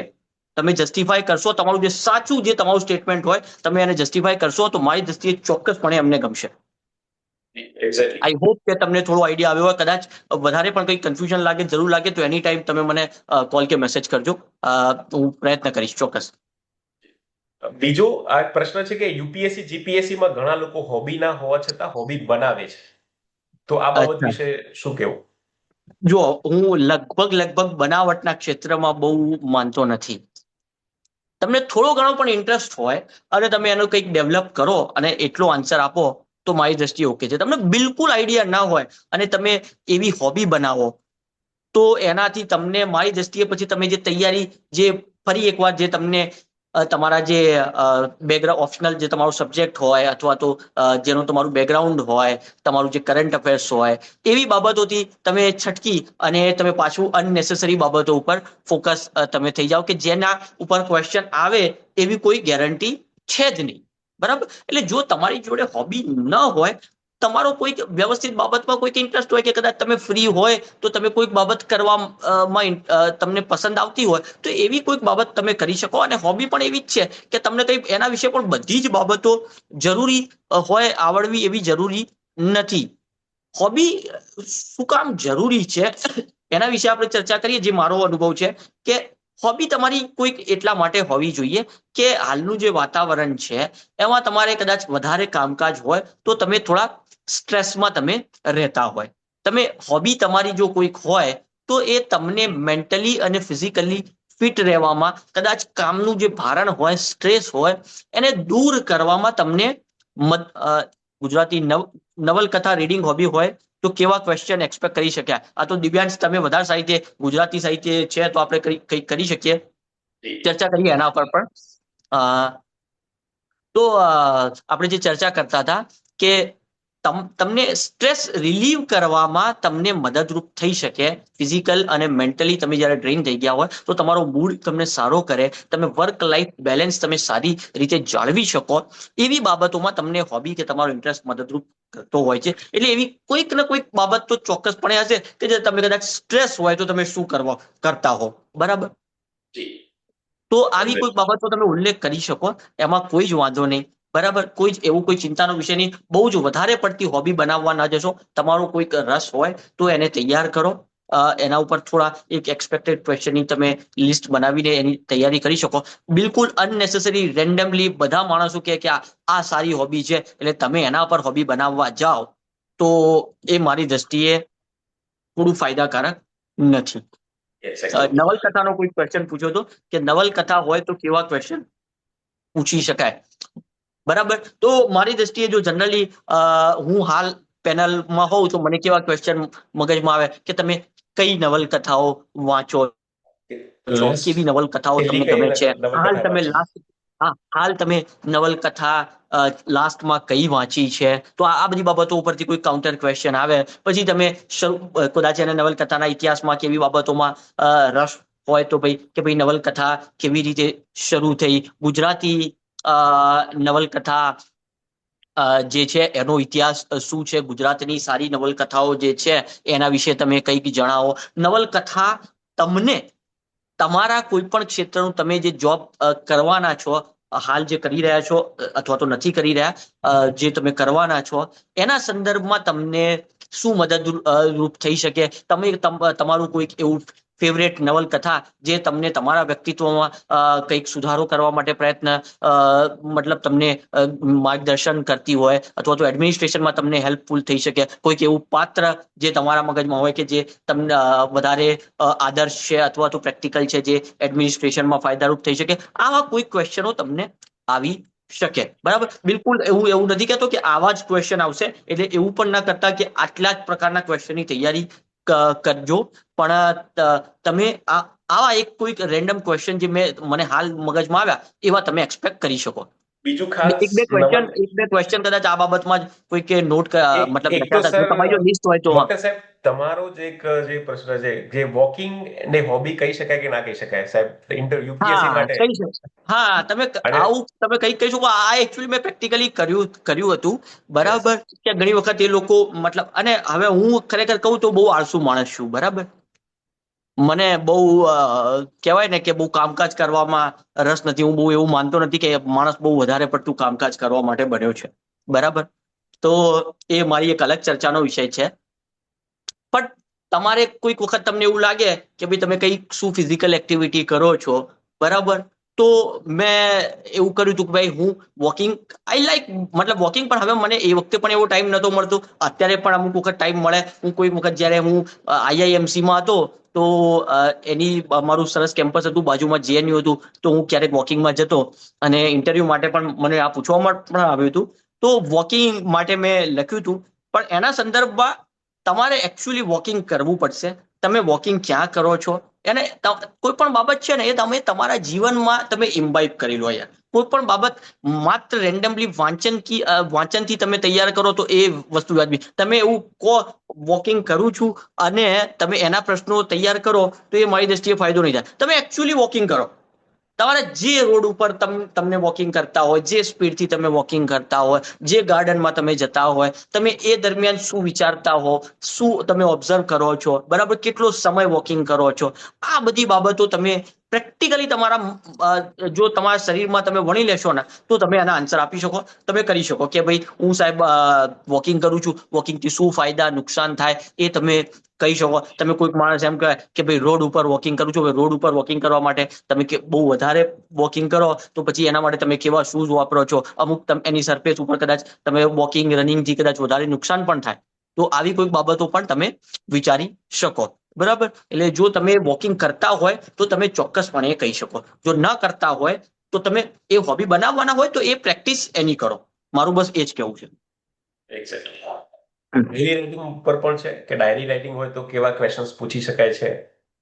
ડાયરી રાઇટિંગ પણ મારા ખ્યાલથી લગભગ નવલકથા જેવું છે. ડાયરી સાહિત્યનું તમે વાંચો, તમે ડાયરીથી તમે પહેલી શરૂઆતમાં ડાયરી તમે લખી અને હાલ તમે જે લખી રહ્યા છો એ લેખન શૈલીમાં કેવો ફેરફાર થયો છે અને એ ડાયરી લખવાથી તમારા વ્યક્તિત્વમાં કેવો ફેરફાર થયો છે, એનાથી તમને શું ફાયદો થયો છે, એક સારો માણસ, સારો વ્યક્તિ બનવા માટે તમને એ કેવી રીતે મદદરૂપ થયું છે અને એ જ બાબત તમને એડમિનિસ્ટ્રેશનમાં કેવી રીતે મદદરૂપ થઈ શકે. આવા કોઈ ક્વેશ્ચન એક જો અધિકારી હોય તો આ સંદર્ભના ક્વેશ્ચન એના મગજમાં આવી શકે. તો આવા કોઈ ક્વેશ્ચન તમે તૈયાર કરી શકો. એક્સપ્લોરિંગ ઓર વિઝિટિંગ નેચરલ પ્લેસીસ એ કહી શકાય અને એમાંથી કેવા ક્વેશ્ચન્સ આવી શકે છે? વિઝિટિંગ પહેલા શું બોલ્યા? વિઝિટિંગ નેચરલ પ્લેસીસ, એક્સપ્લોરિંગ ઓર વિઝિટિંગ નેચરલ પ્લેસીસ. ઓકે, તો આ તમે બાબત ચોક્કસપણે કહી શકો.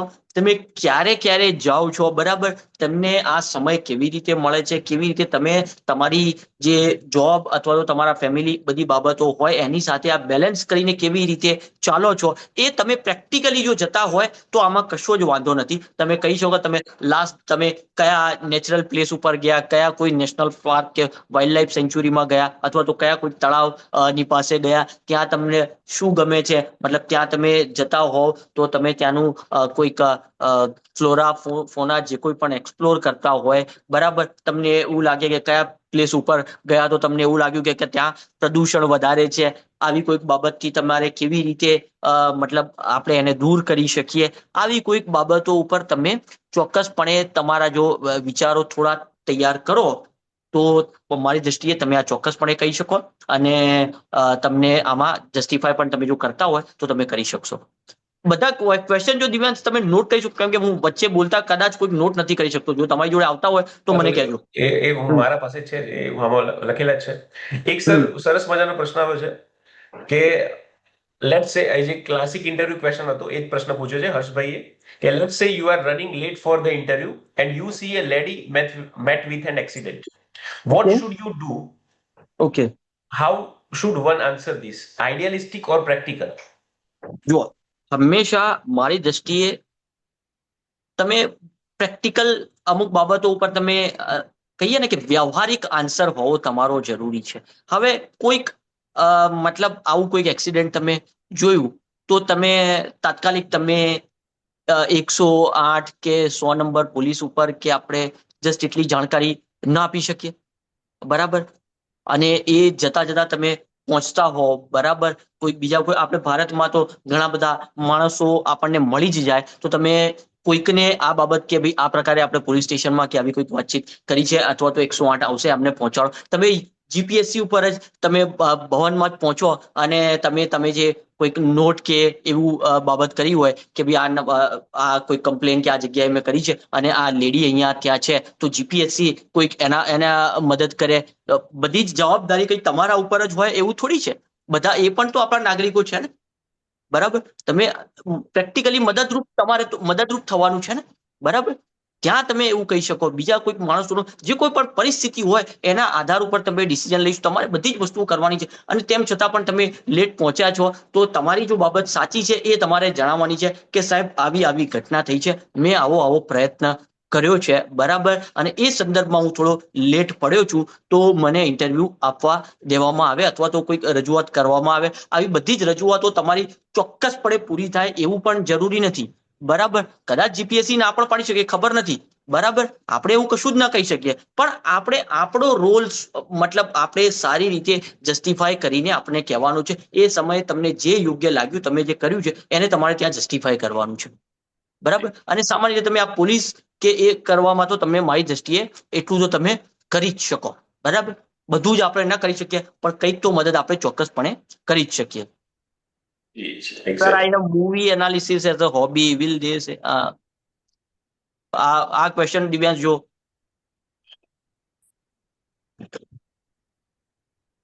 Why there is? I have a movie analysis as a hobby. Will they say that I am citing this hobby just because I don't face many counter questions? એવું કેમ counter question ના આવી શકે? તમે કેવી મૂવી એનાલિસિસ કાઉન્ટર ક્વેશ્ચન કેમ ના આવી શકે? મૂવી એનાલિસિસ તમે કેવી રીતે કરો છો, ક્યાં શીખ્યા, કયા પ્લેટફોર્મ ઉપર કરો છો, લાસ્ટ તમે કઈ મૂવી એનાલિસિસ કરી, તમે મૂવી આટલી બધી એનાલિસિસ કરો છો, કેવી રીતે સમય તમે ફાળવો છો, મૂવીમાંથી તમે કેવું શીખ્યા છો, બરાબર, તમે મૂવીમાંથી જે કોઈ પણ તમે એનાલિસિસ કર્યું એ એનાલિસિસ તમને યુપીએસસી કે જીપીએસસી ના એડમિનિસ્ટ્રેશનમાં કેવી રીતે મદદરૂપ થઈ શકે, બરાબર, તમે હિન્દી મૂવી કેમ એનાલિસિસ કરો છો, ઇંગ્લિશ કેમ નથી કરતા, અથવા તો વોટેવર જે કંઈ પણ પ્રકારના 5 ક્વેશ્ચન મારા મગજમાં આવ્યા એ મેં તમને કહ્યા, તો એને કાઉન્ટર ક્વેશ્ચન ના આવે એવું તમે માનો તો મારી દ્રષ્ટિએ ઓકે નથી. Yes, exactly. એટલે ઘણા બધા ક્વેશ્ચન્સ દરેક જો એવો કોઈ હોબી નથી જેમાંથી પ્રશ્ન ના બની શકે. બિલકુલ કંઈક તો ખબર હોય ને. તમે મૂવી એનાલિસિસ કર્યું પણ મારે ખાલી જસ્ટ તમને મૂવીનું જ પૂછવું છે, બરાબર, મેં કંઈક તો મૂવી જોઈ હશે ને, રાઈટ? એવું જરૂરી થોડી છે કે એક્ઝેક્ટલી મૂવી એનાલિસિસ મૂવી જ સંભળાયું છે. કોઈ પણ પ્રકારના પ્રશ્ન પૂછી શકાય છે. તો એવું નથી કે કાઉન્ટર ક્વેશ્ચન ન આવે એટલા માટે તમે આવો મતલબ આવી હોબી તમે કહી રહ્યા છો, એવું મારું માનવું નથી. એક સાહેબ સરસ મજાનો પ્રશ્ન આવ્યો છે કે ઓપિનિયન બિલ્ડઅપ કઈ રીતે કરવો, સારો એવો ઓપિનિયન કોઈ જગ્યાએ, how to make A good opinion on various topics.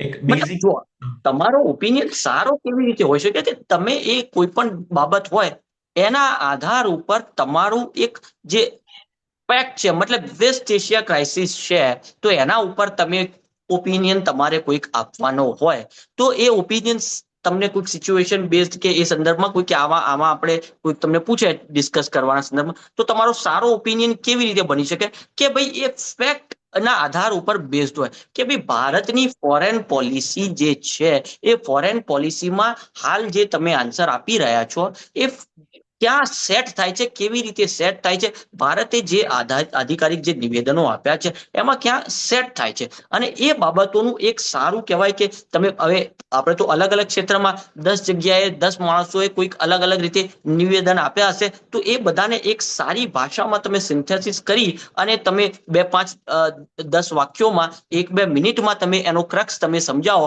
તો એ એક તમારો સારો ઓપિનિયન કોઈ પણ બાબત ઉપર તમારો રજૂ કરે. એટલે મારું એવું માનવું છે કે તમે એનું જે બેકગ્રાઉન્ડ, એનું જે ફેક્ટ છે એની જાણકારી જો તમને હોય તો તમે તમારી પછી જે તમારી બોલવાની છટા શૈલી છે એમાં તમે ગોઠવી અને તમે જો આન્સર આપો તો મારી દ્રષ્ટિએ એક સારો આન્સર બની શકે. બીજો સાહેબ એક પ્રશ્ન હતો કે ગવર્મેન્ટના જે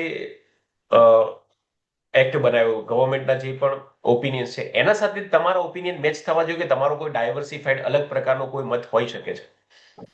હા, જો આ એક જે ક્વેશ્ચન છે ને કે એ જો તમે યુપીએસસી કે જીપીએસસી ઇન્ટરવ્યુ છે ધેટ ઇઝ મતલબ ફોરમ ઓફ ડિસ્કશન, બરાબર. એમાં તમને જ્યારે કોઈ પણ ડિસ્કશન થતા હોય ત્યારે તમને એ ડિસ્કશન દરમિયાન તમારો પક્ષ રાખવાનો અધિકાર છે, બરાબર.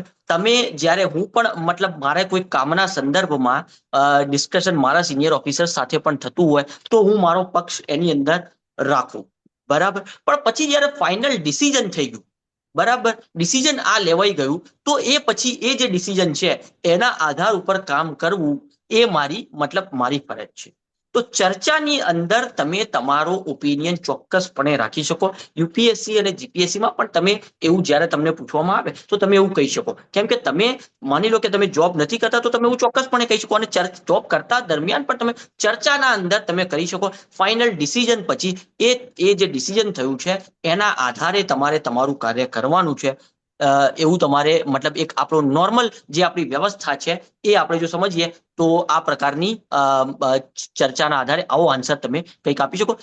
તમને લાગે કે કોઈ ડિસ્કશન કરવા જેવું છે કે જેમાં તમે ડિફર થઈ રહ્યા છો તો તમે કરી શકો. જો એવું ના હોય તો તમે મીન્સમાં તો લખો છો યાર, પ્રોઝ એન્ડ કોન્સ, મતલબ કોઈ નથી લખતા કોઈ પોલિસી હોય એના સંદર્ભમાં, તો ખાલી માત્ર ને માત્ર ઇન્ટરવ્યુમાં કેમ લાગુ પડે, મીન્સમાં કેમ લાગુ ના પડે, બરાબર.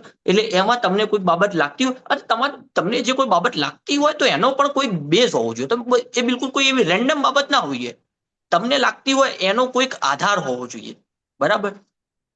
કોઈક આપણા બંધારણની અંદર, કાયદાકીય બાબતોની અંદર, સામાજિક આપણી જે વ્યવસ્થા છે એના સંદર્ભનો કોઈક આધાર લઈને તમે એનો કોઈ કાઉન્ટર પોઈન્ટ તમારા મગજમાં હોય તો એ તમે ચોક્કસપણે કહી શકો. એક્ઝેક્ટલી. એક સર બહુ ઇન્ટરવ્યુ માટેનો ખાસ બહુ સરસ મજાનો પ્રશ્ન છે. બહુ શેના માટેનો? ઇન્ટરવ્યુ માટેનો?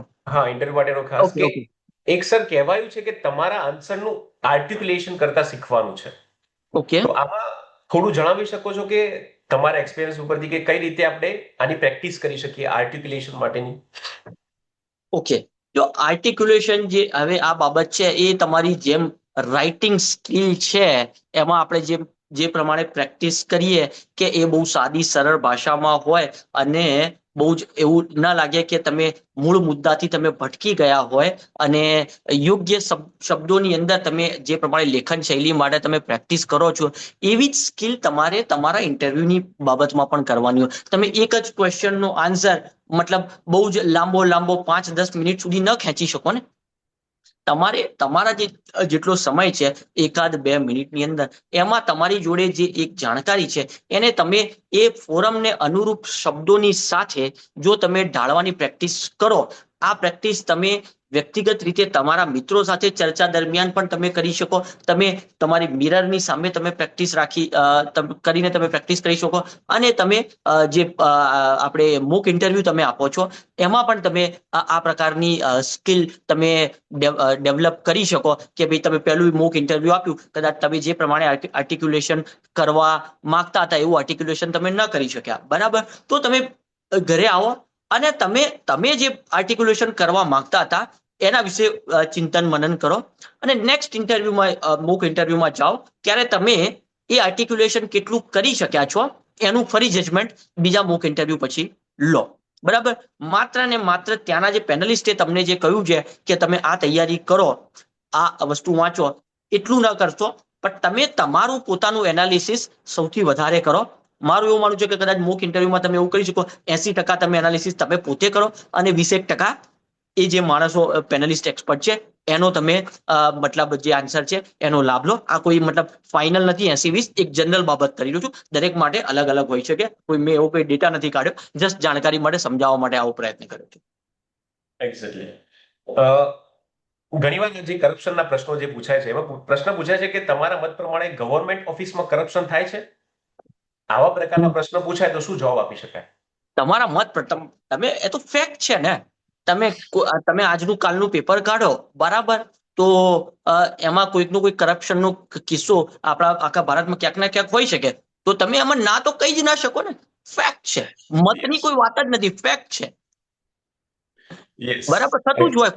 કોઈ પણ માણસ જો એ પેપરમાં આવે છે કોઈ કાયદો, મતલબ કોઈ માણસ પકડાયો છે અને કેટલા પકડાયો એ અલગ વસ્તુ છે, એને સજા પણ પડી હોય, એવા પણ આપણી જોડે કિસ્સાઓ છે. એટલે એનો મતલબ તમે એ ફેક્ટ છે, ક્યાંક ને ક્યાંક થતું હોય, કેટલા પ્રમાણમાં થતું હોય, કેટલા માણસોને સજા થતી હોય, એ આખો એક અલગ ચર્ચાનો વિષય છે. પણ આવું તમે કહી શકો કે ભાઈ સાહેબ મેં આવા કિસ્સાઓ વાંચ્યા છે, જાણ્યા છે, જોયા છે, તો આવું તમે કહી શકો. કશું કોઈ તમારે એવું કોઈ આસમાની આન્સર તમારે લાવવાનો નથી, બરાબર? જે ખરેખર આ તમારી આસપાસમાં જે છે, તમારી અંદર જે છે, તમારો જે વ્યક્તિત્વમાં તમને જે લાગે છે એ જ આન્સર્સ તમારે આપવાના છે, બરાબર? કોઈ એવા નવા આન્સર એકદમ બિલકુલ આદર્શવાદી આન્સર બનાવવા તમે ન જઈ શકો.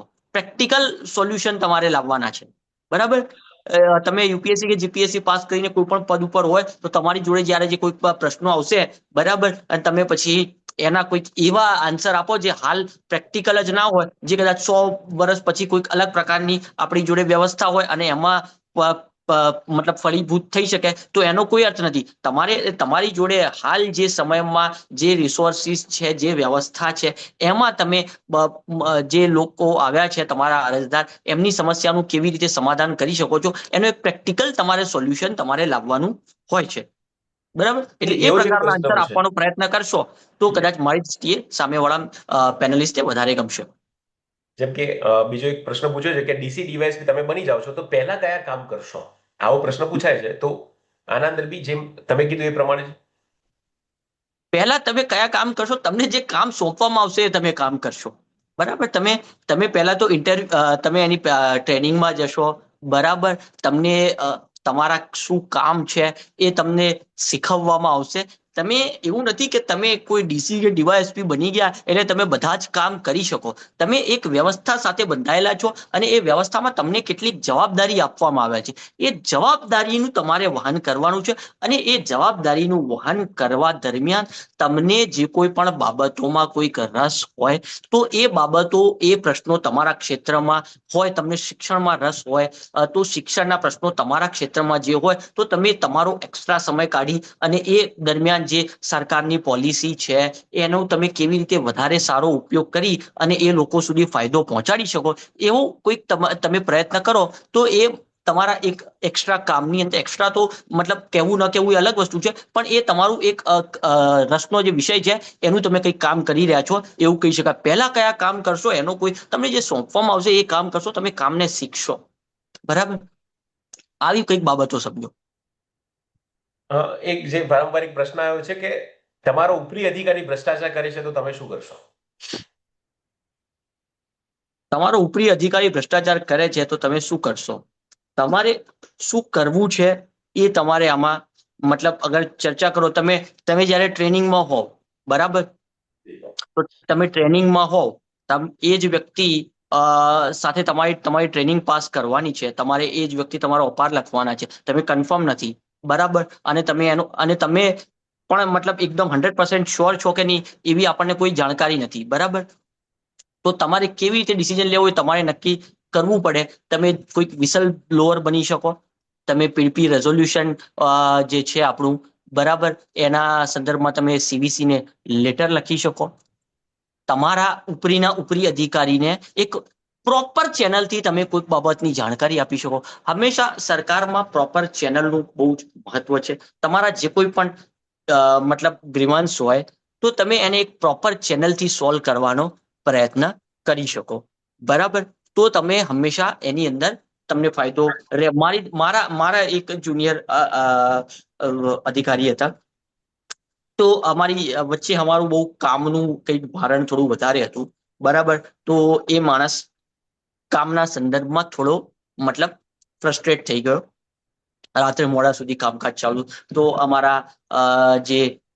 અમારી એક ટીમનું એક વોટ્સઅપ ગ્રુપ હતું, બરાબર. તો એમાં એમણે એક લાંબો મેસેજ લખી, બરાબર, કે ભાઈ હું એકલું કામ કરું છું, બીજા માણસો કામ નથી કરતા, અને જે કોઈ પણ એમના જે કોઈ પણ પ્રશ્નો હતા એનો વોટ્સઅપ મેસેજ લખી અને એ ગ્રુપ એમણે છોડી દીધું, બરાબર. અને પછી બીજા દિવસે લાંબા સમય સુધી ફોન ન ઉપાડવો ને એકાદ દિવસ હાજર મતલબ ન રહ્યા એવું કંઈક એમણે થોડું કર્યું, બરાબર. તો પછી મારી જોડે જ્યારે આ બાબતની વાતચીત થઈ, બીજા સિનિયર ઓફિસર્સ સાથે પણ એમને જ્યારે વાતચીત થઈ, ત્યારે મેં એવું કહ્યું કે તમારી તકલીફ વ્યાજબી છે, કે તમને એવું લાગ્યું હોય કે બહુ જ વધારે કામનું ભારણ છે અથવા તો કોઈક સમસ્યા છે, તો તમે તમારા સિનિયર અધિકારીને એના સંદર્ભમાં પ્રોપર ચેનલથી તમે જાણ કરી શકો. માની લો કે તમને મારાથી પ્રોબ્લેમ છે, તો તમે મારા સિનિયર અધિકારીને તમે જાણ કરો. તમે મારા સિનિયર અધિકારીથી પણ પ્રોબ્લેમ છે તો તમે એનાથી ઉપરી અધિકારીને જાણ કરો.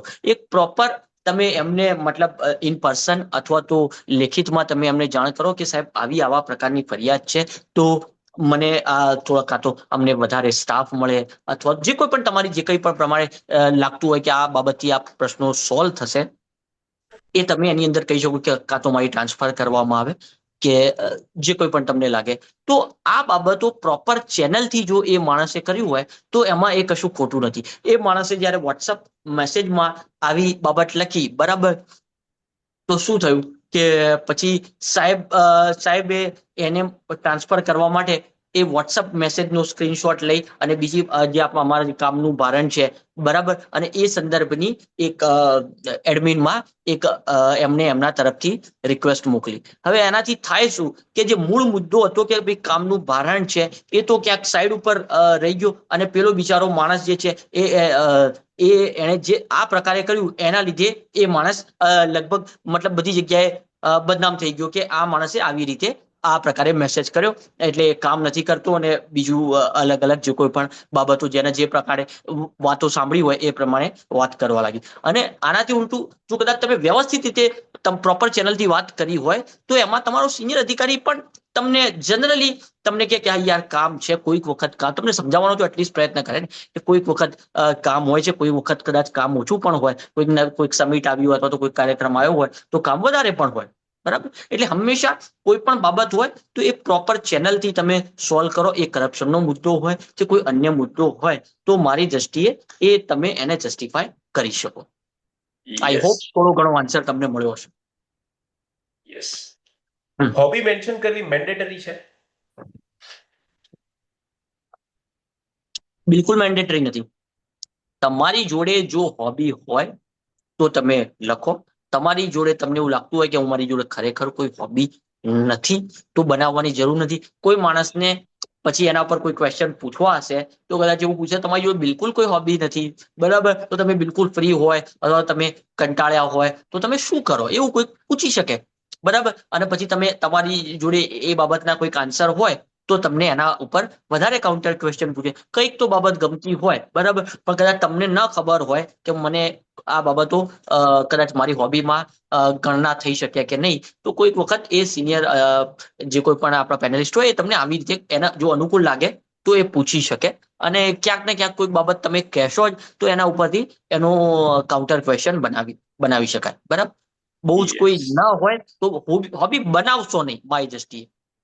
તમારી અંદર તમે એટલું તપાસ કરી શકો કે મને આ વસ્તુઓ ગમે છે કે નહીં, તો એ માણસ એને હોબી તરીકે કેટલો ક્વોલિફાય કરે છે એ તમારે પોતે જાતે ડિસાઈડ કરવાનું રહેશે. બરાબર, બિલકુલ બહારથી કોઈ હોબી બનાવવા ઇમ્પોર્ટ કરવા ન જશો. યસ.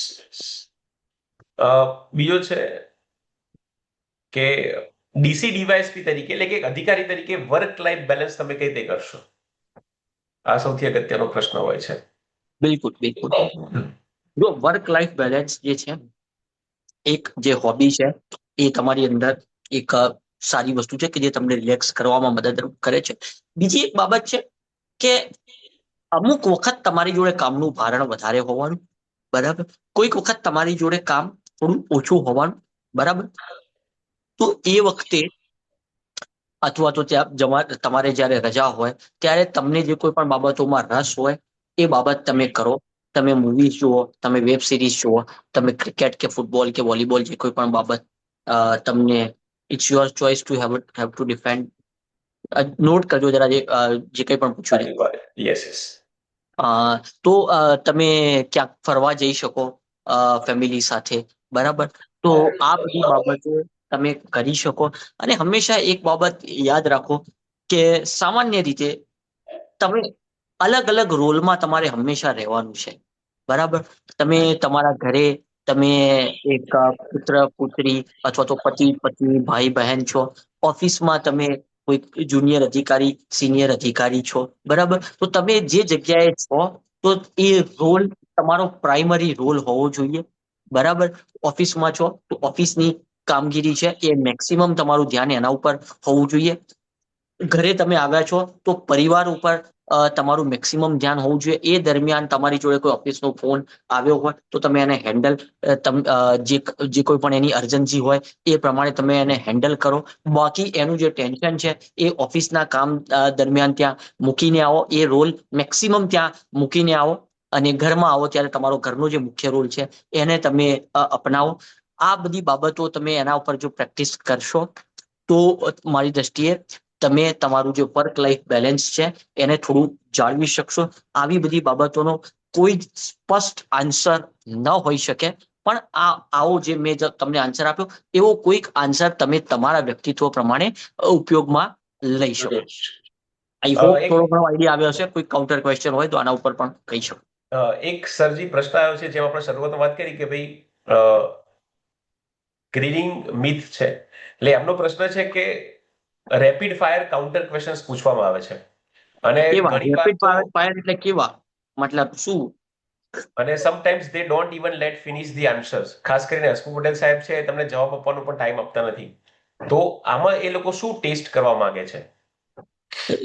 જો તમને માની લો કે તમે દિવ્યાંગ છે, વચ્ચે કોઈ ક્વેશ્ચન કર્યો, બરાબર, તો હું અટકી ગયો, હું કંઈક બોલતો હતો તો દિવ્યાંશ અટકી ગયો, બરાબર. આ એક નોર્મલ હ્યુમન આપણી એક નેચર છે. આપણે સામેવાળાનું એકબીજાની બાબતનું સન્માન કરીએ છીએ. માની લો કે સાહેબ છે, સાહેબ તમને આન્સર આપતા અટકી ગયા તો તમે ત્યાં સોરી કહીને અથવા તો જે કોઈ પણ જે પરિસ્થિતિ હોય એ પ્રમાણે તમે અટકો. સાહેબ ફરી બોલે ત્યારે ફરી તમે તૈયાર કરો.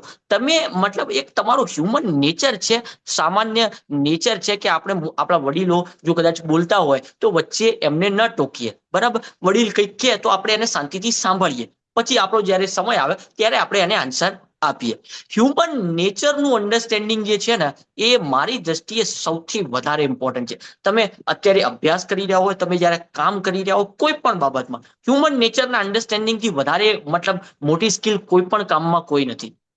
તો હ્યુમન નેચરનું અન્ડરસ્ટેન્ડિંગ તમે સમજો અને જેટલા વધારે માણસોના તમે મળશો, વધારે માણસો જોડે ચર્ચા કરશો તો તમને આવી બધી બાબતોની જાણકારી થોડી વધારે મળશે. તો આ એક સામાન્ય નેચર છે.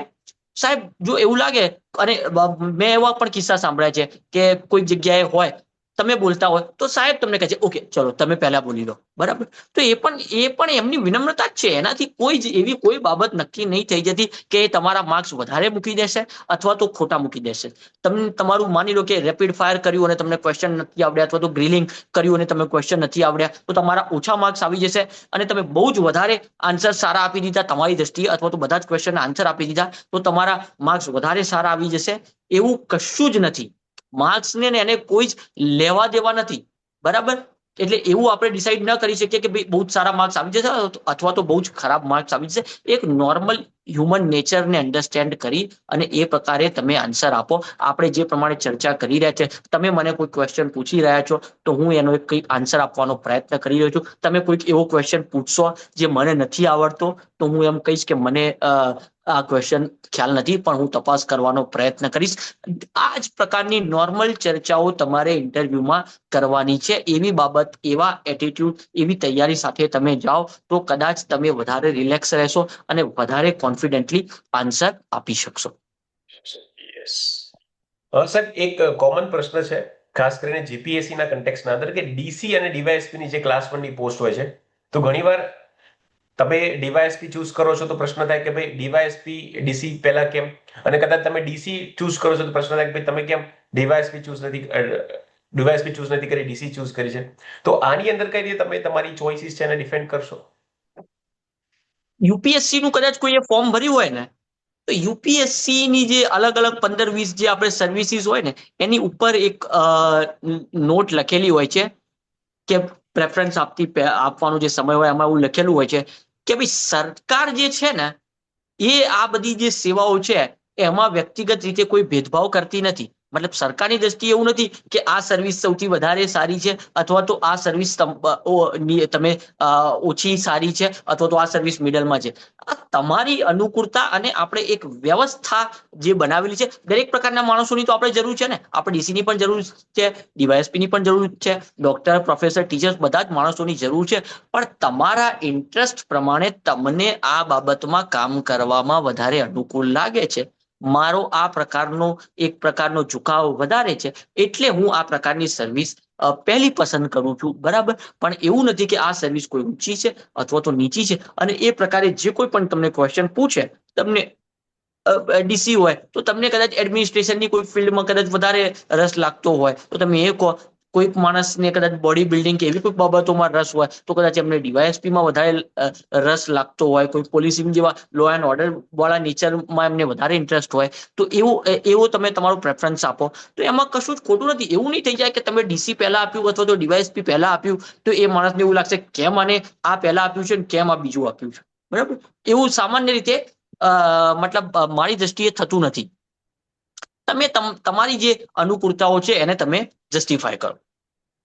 તમારા જે કારણો છે એને તમે ત્યાં રજૂ કરો. એક સર યુનિક પ્રશ્ન છે કલ્પ સાહેબનો છે કે બીએડ ઓર નોટ બીએડ. આ પ્રશ્ન લઈ લઈએ. BEd or not BEd. Yes, BEd or પછી પ્રશ્ન, બરાબર. આ પ્રશ્ન લઈ લઈએ. મેં 3 ઇન્ટરવ્યુ આપ્યા છે.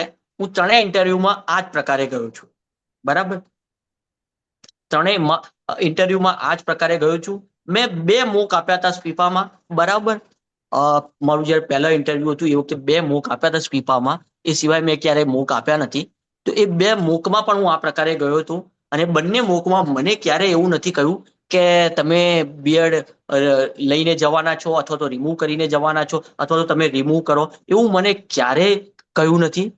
મને એવું ખાલી માત્ર ને માત્ર આ મિથ એકચ્યુઅલી મારે રહી ગઈ છે. આ ખરેખર તો આ તો મારે કહેવા જેવી જ હતી પણ ચલો તમે પ્રશ્ન કર્યો છે તો સારી બાબત છે. Thank you. મારી દ્રષ્ટિએ આ તમારો એક ડિસન્ટ લુક હોવો જરૂરી છે.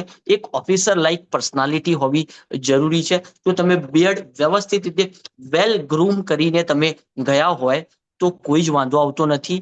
મને ક્યારેય આવો કોઈ ક્વેશ્ચન પૂછ્યો નથી, બરાબર. જીપીએસસી નું મારું જયારે ઇન્ટરવ્યુ હતું મારે મોર દેન 50% માર્ક્સ હતા જેને કદાચ બહુ સારા ન કહી શકાય તો કદાચ બહુ ઓછા પણ ન કહી શકાય, બરાબર. મારા બીએડ ના લીધે કદાચ માર્ક્સ કાપી જાવ એવું ના થઈ શકે, બરાબર.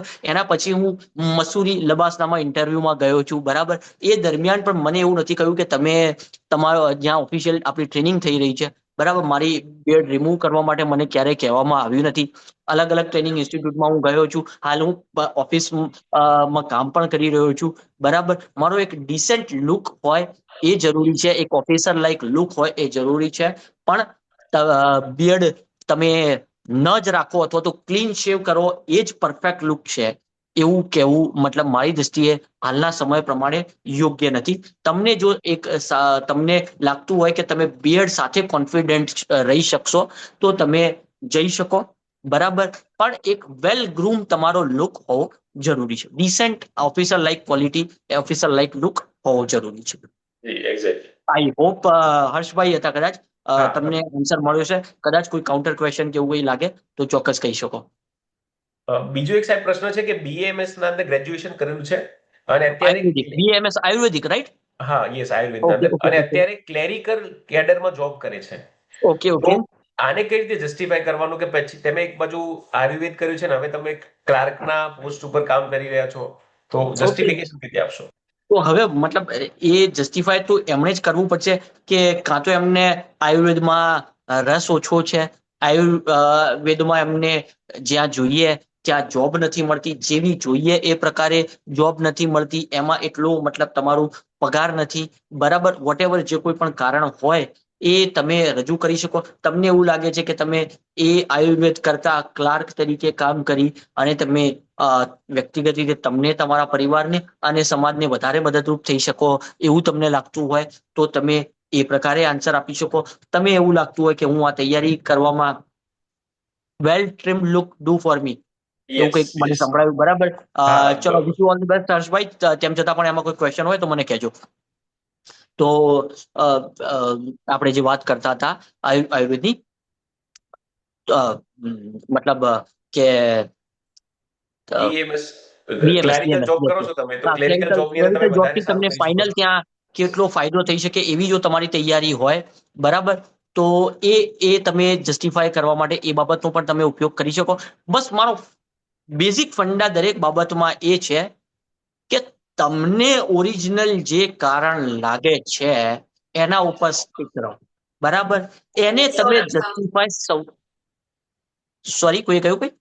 નહીં કઈ નહીં, હજુ પ્રશ્ન લખે છે બાકી છે. હા, તમે જે ઓરિજિનલ જે તમારી જે કારણ છે એને તમે જો જસ્ટિફાય કરશો તો તમને વધારે ફાયદો થશે. તમે બનાવટી કોઈ કારણ લાગશો તો એમાં તમે એક કાઉન્ટર ક્વેશ્ચન, બે કાઉન્ટર ક્વેશ્ચન, ત્રણ કાઉન્ટર ક્વેશ્ચન તમે તૈયાર કર્યા હશે પણ એનાથી વિશેષ કોઈ કાઉન્ટર ક્વેશ્ચન આવશે તો તમે કદાચ એને જસ્ટિફાય નહીં કરી શકો. તમારા જે રિયલ કારણ હોય ને એ તમે કહેશો તો મારી દ્રષ્ટિએ વધારે ફાયદો થશે. અને હું એવું જ માનું છું કે તમારે રિયલ તમારું વ્યક્તિત્વ છે એને ઉજાગર કરવાનું છે. શરૂઆતથી તમે જેવું બનાવટી વ્યક્તિત્વ બનાવવાનો પ્રયત્ન કરો તો એ મારી દ્રષ્ટિએ થોડું ઓકે નથી. જે કોઈ પણ છે, તમારી જે કોઈ પણ આવડત છે, જે કોઈ પણ તમારી કમીઓ છે, બધું જ લઈને જાઓ અને એ પ્રમાણે આન્સર આપો. મારી દ્રષ્ટિએ એમાં તમારા એક સારા માર્ક્સ આવવાની શક્યતાઓ રહે. યસ. સમટાઈમ્સ દે આસ્ક કે અમને કન્વિન્સ કરો કે તમે જોબમાં આવ્યા પછી કરપ્શન નહીં જ બસ કરો. તમારે આપણે જે મેં વાત કરી ને એ જ તમારે એનો એવો જ આન્સર આપવાનો છે. અને એ પછી સાહેબ જે કાઉન્ટર ક્વેશ્ચન કરે, બરાબર, એ કાઉન્ટર ક્વેશ્ચન નો તમારે આન્સર આપવાનો છે. તમારે વિનમ્રતાથી તમારી બાબતને તમારે રજૂ કરવાની છે. બરાબર. હું કરપ્શન નહીં કરી શકું એ હું હાલ સાહેબ આવી રીતે વ્યક્તિગત રીતે હું કહું છું કે મેં જે પ્રમાણે અભ્યાસ કર્યો છે, બરાબર, ઇથિક્સ આપણે ભણ્યા છીએ, એથિક્સમાં જે કોઈ પણ બાબતો કરી છે, જે મેં ગાંધીજી વાળું જે તમને ઉદાહરણ આપ્યું એ બાબતો છે. તમે મેક્સિમમ તમે લોકોને કેવી રીતે ફાયદો કરી શકો એ જે બાબતો મેં તમને કહી એ સિવાયના આપણા જે કાયદા કાનૂન છે, બરાબર, આપણું જે બંધારણ છે, બરાબર, એમાં આપણે લોકોને સોશિયલ ઇકોનોમિક જસ્ટિસ વગેરે વગેરે આપણા જે પહોંચાડવાનું છે, આપણા મૂળભૂત અધિકારો છે, ડીપીએસપી છે, એ બધી બાબતો સાથે તમે કનેક્ટ કરીને કોઈક આન્સર બનાવો તો આ મૂળ બાબતો આવી હોવી જોઈએ અને એ બાબતો તમારી અંદર રહે તો તમે જસ્ટિફાય કરી શકશો. તમે એવું કહો કે મતલબ કઈ તમે એને કઈ લેખિતમાં બાંહેધરી ક્યારે એ સમયે તો તમે આપી જ શકવા નથી. તમારે વાતચીતની અંદર તમારે એક વિનમ્રતાથી તમારો કોન્ફિડન્સ જાળવી રાખવાનો છે. આવી જે બેઝિક બાબતો મેં કહી એનો તમે જરૂરિયાત મુજબ ઉપયોગ કરવાનો છે. એવું પણ ના થવું જોઈએ કે માત્ર ને માત્ર તમે આવી બધી બાબતોનો મારો જ કરો અને એક થિયોરોટિકલ તમે આન્સર આપો. બરાબર, તમારો જે સ્વભાવ છે એ પ્રમાણે વિનમ્રતાથી તમારી બાબતને પકડી રાખો. સાહેબ, હું આ બાબતમાં આ કારણોસર આવું માનું છું, એટલે હું કરપ્શન નહીં કરું. બીજો એક જનરલ દરેક અત્યારે જીપીએસસી ની તૈયારી કરતા વિદ્યાર્થીઓ કે ઇન્ટરવ્યુ આપતા વિદ્યાર્થીઓનો પ્રશ્ન હોય છે સાહેબ, કે હસમુખ પટેલના ટાઈમ પીરિયડમાં સાહેબનો જે માર્ક આપવાનો રેશિયો છે ને એ બહુ જ વધી ગયો છે. કે 2 માર્ક પણ આપે છે અને 98 માર્ક પણ આપે છે. તો આવી કન્ડિશનમાં શું ધ્યાન રાખવું જોઈએ કે કઈ રીતે આપણે આ સિચ્યુએશનને ટેકલ કરવી જોઈએ? ફર્સ્ટ, આ કદાચ ક્વેશ્ચન મેં નોટ કરજો, જો આપણે એને કંઈક પછી એડ્રેસ કરીશું. હું વાંચી ના શક્યો. આપણે કદાચ મિથમાં પણ આના સંદર્ભમાં ચર્ચા કરી કે આપણે એક સ્પેસિફિક જે પેનલિસ્ટ છે, બોર્ડ મેમ્બર છે, એમના સંદર્ભમાં આપણે ચર્ચા થઈ ગઈ. બરાબર, કે એ સાહેબ આ જ પ્રકારે માર્ક્સ આપે છે અથવા તો આ પ્રકારના પ્રશ્ન પૂછે છે. એ આપણે જો કઈ દરેક તમારી જોડે એવી કોઈ ગેરંટી નથી કે માત્ર હસમુખભાઈ સાહેબ જ ઇન્ટરવ્યુમાં તમારા પેનલિસ્ટ આવશે, અને તમારી જોડે એવી પણ કોઈ ગેરંટી નથી કે તમને 2 માર્ક્સ આવશે કે પછી વધારે સારા માર્ક્સ આવશે. તમારી જોડે તમારા હાથમાં જે વસ્તુ છે કે તમે તમારો જેટલો સમય છે એના આધારે તમે મેક્સિમમ રીતે તમારા વ્યક્તિત્વને વધારે નિખારવાનો પ્રયત્ન કરો, તમારો કોન્ફિડન્સ વધારે ડેવલપ કરવાનો પ્રયત્ન કરો અને એ પ્રમાણે ક્વેશ્ચનના આન્સર ત્યાં આપો. તમે હસમુખભાઈ પટેલ સાહેબ આવે ત્યાં ઇન્ટરવ્યુમાં તમારા બોર્ડ મેમ્બર, અને પછી તમારા મગજમાં આવા ડાઉટ લઈને જાઓ તો કદાચ તમને ફાયદાના બદલે નુકસાન થવાની શક્યતાઓ વધારે રહેશે. એટલે મારું એવું માનવું છે કે તમે થોડું આવી બાબતોથી થોડા પોતાની જાતને ડીલિંક કરી લો. જ્યાં સુધી જરૂરી ન હોય ત્યાં સુધી આવી બધી બાબતોમાં ન પડશો, કેમ કે તમારા ઓછામાં ઓછા માર્ક્સ આવશે કે વધારેમાં વધારે માર્ક્સ આવશે એ તમે વિચારીને મગજમાં જશો તો શું ફાયદો થશે? મતલબ તમે કે હસમુખભાઈ પટેલ સાહેબ આવ્યા અને કે મારા ઓછા માર્ક્સ આવશે એવું તમે મગજમાં એ વખતે નેગેટિવ વિચારવા લાગ્યા તો તમે જે કોઈ પણ તૈયારી કરી છે એ તમારી મતલબ એને તમે વધારે સારી રીતે ત્યાં રજૂ નહીં કરી શકો. એટલે મારું એવું માનવું છે કે આવા બહુ બાબતો ઉપર બહુ કહેવાય કે બહુ ભાર ન મૂકશો. કોઈક બહુ જ ઇમ્પોર્ટન્ટ બાબત હોય તો થોડી ચર્ચા કરો, પણ અન્યથા બહુ જ જે વોટ્સઅપ ચેનલ કે ટેલિગ્રામ ચેનલ ઉપર જે આવી બધી અનનેસેસરી ચર્ચાઓ ચાલતી હોય એનાથી થોડું દૂર રહેવામાં મારી દ્રષ્ટિએ વધારે ફાયદારૂપ છે. ઘણી વખત ઘણા જે UPSC GPSC scorer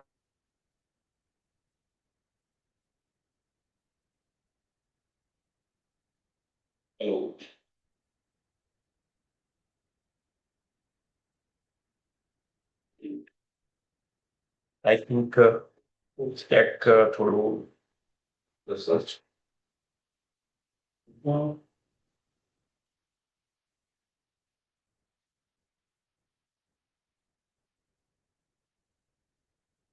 I hope તમને થોડો આ બાબતમાં કંઈક ચર્ચામાં કંઈક લાભ થયો છે. વચ્ચે સાહેબ તમારો જે અવાજ છે થોડો કટ થઈ ગયો હતો. આઈ થિંક ઇન્ટરનેટ કનેક્શન થોડું અનસ્ટેબલ થઈ ગયું હતું એટલે.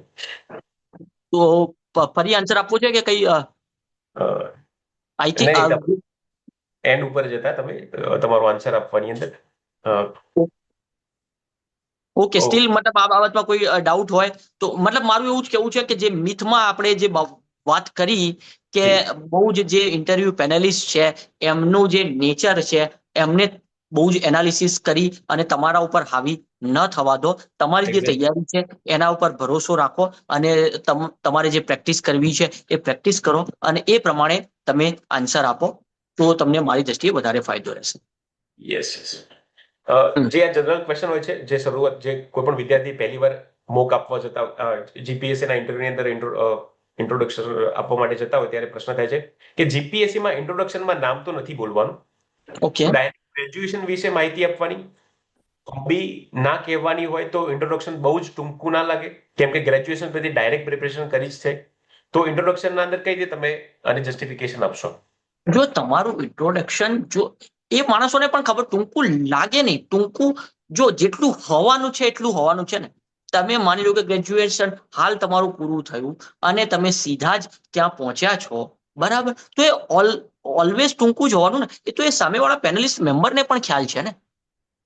એમાં તમે ખોટું શું કરી રહ્યા છો? તો તમે કઈ જ વધારે અનનેસેસરી એડ ન કરી શકો ને. તમારી જોડે જે છે એ તમારે કહેવાનું છે. એ ટૂંકું હોય કે લાંબુ હોય એનો કોઈ મતલબ વાંધો નથી. જો કોઈક બાબત એમને લાગશે કે આ ટૂંકું, એ કોઈક બીજી બાબત ઉપર જશે.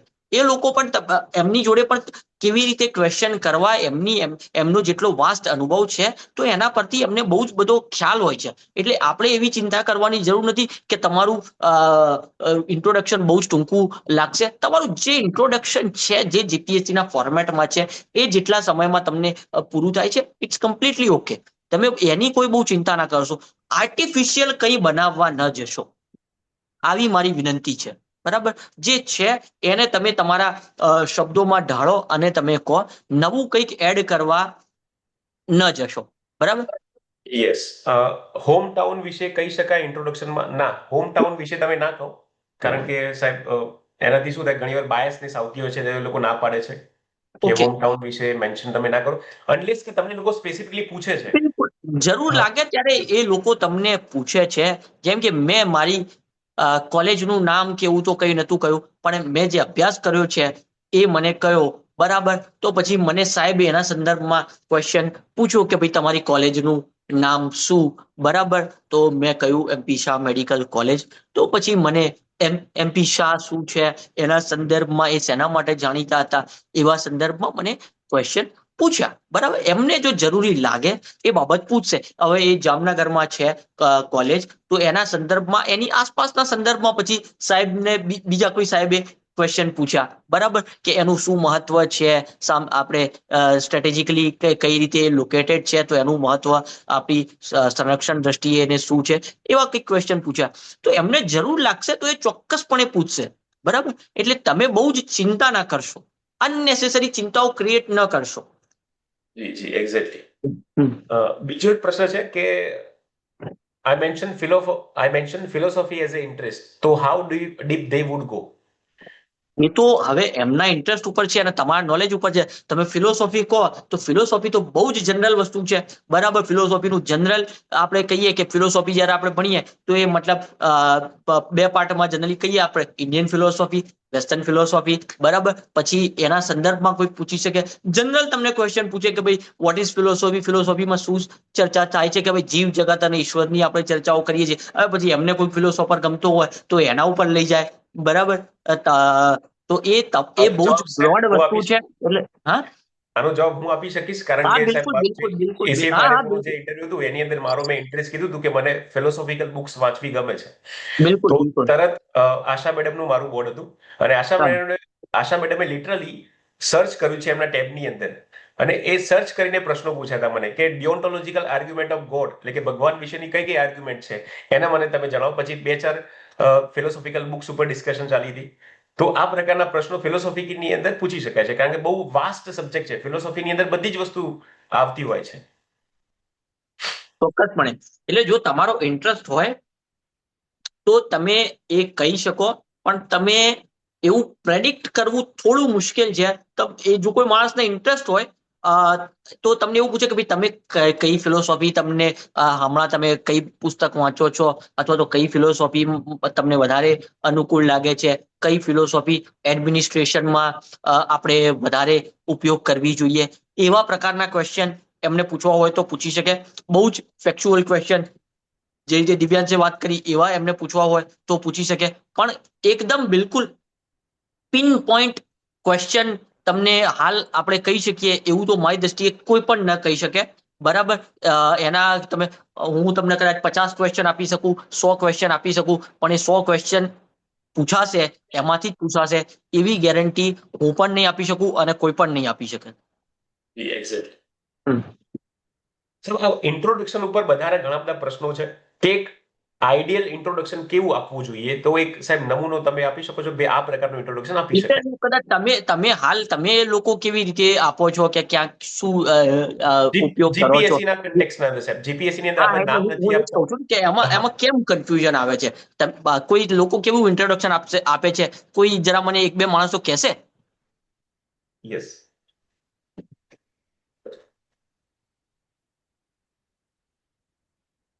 કોઈ કેન્ડિડેટ પોતાનું ઇન્ટ્રોડક્શન જનરલી જીપીએસસી માટે તૈયારી કરે છે તો આપી શકે છે એક ડેમો માટે?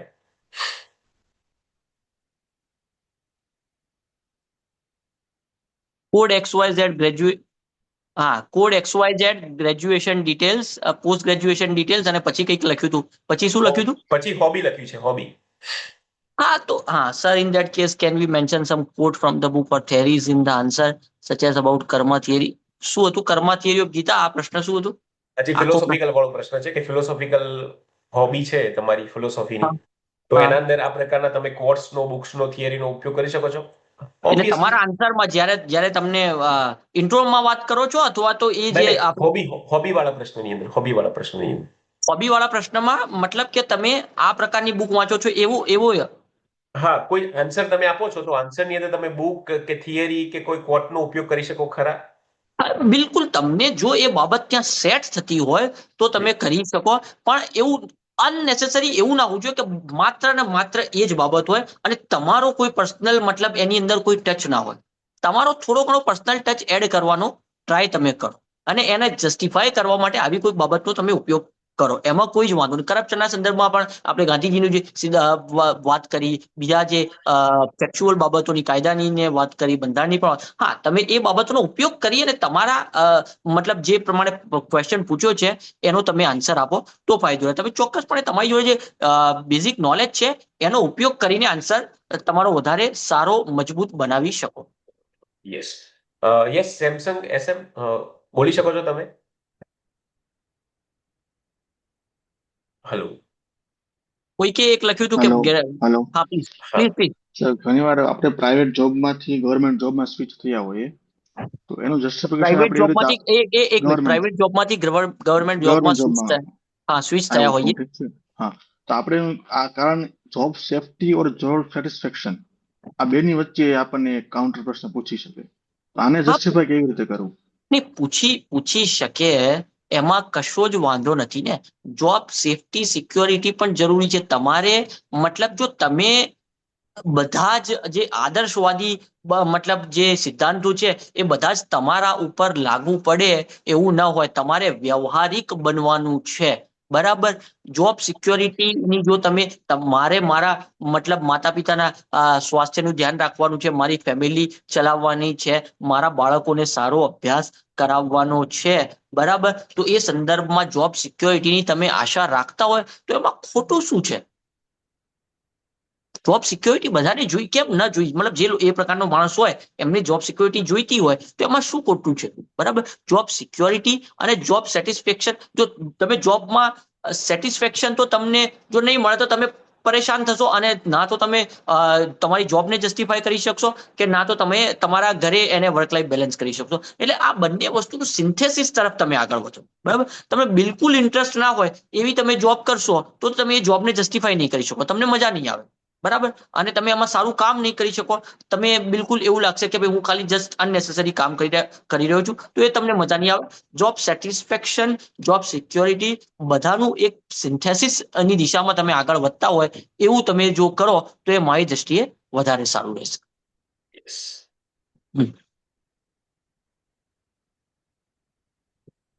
અન્ય કોઈ પ્રશ્ન?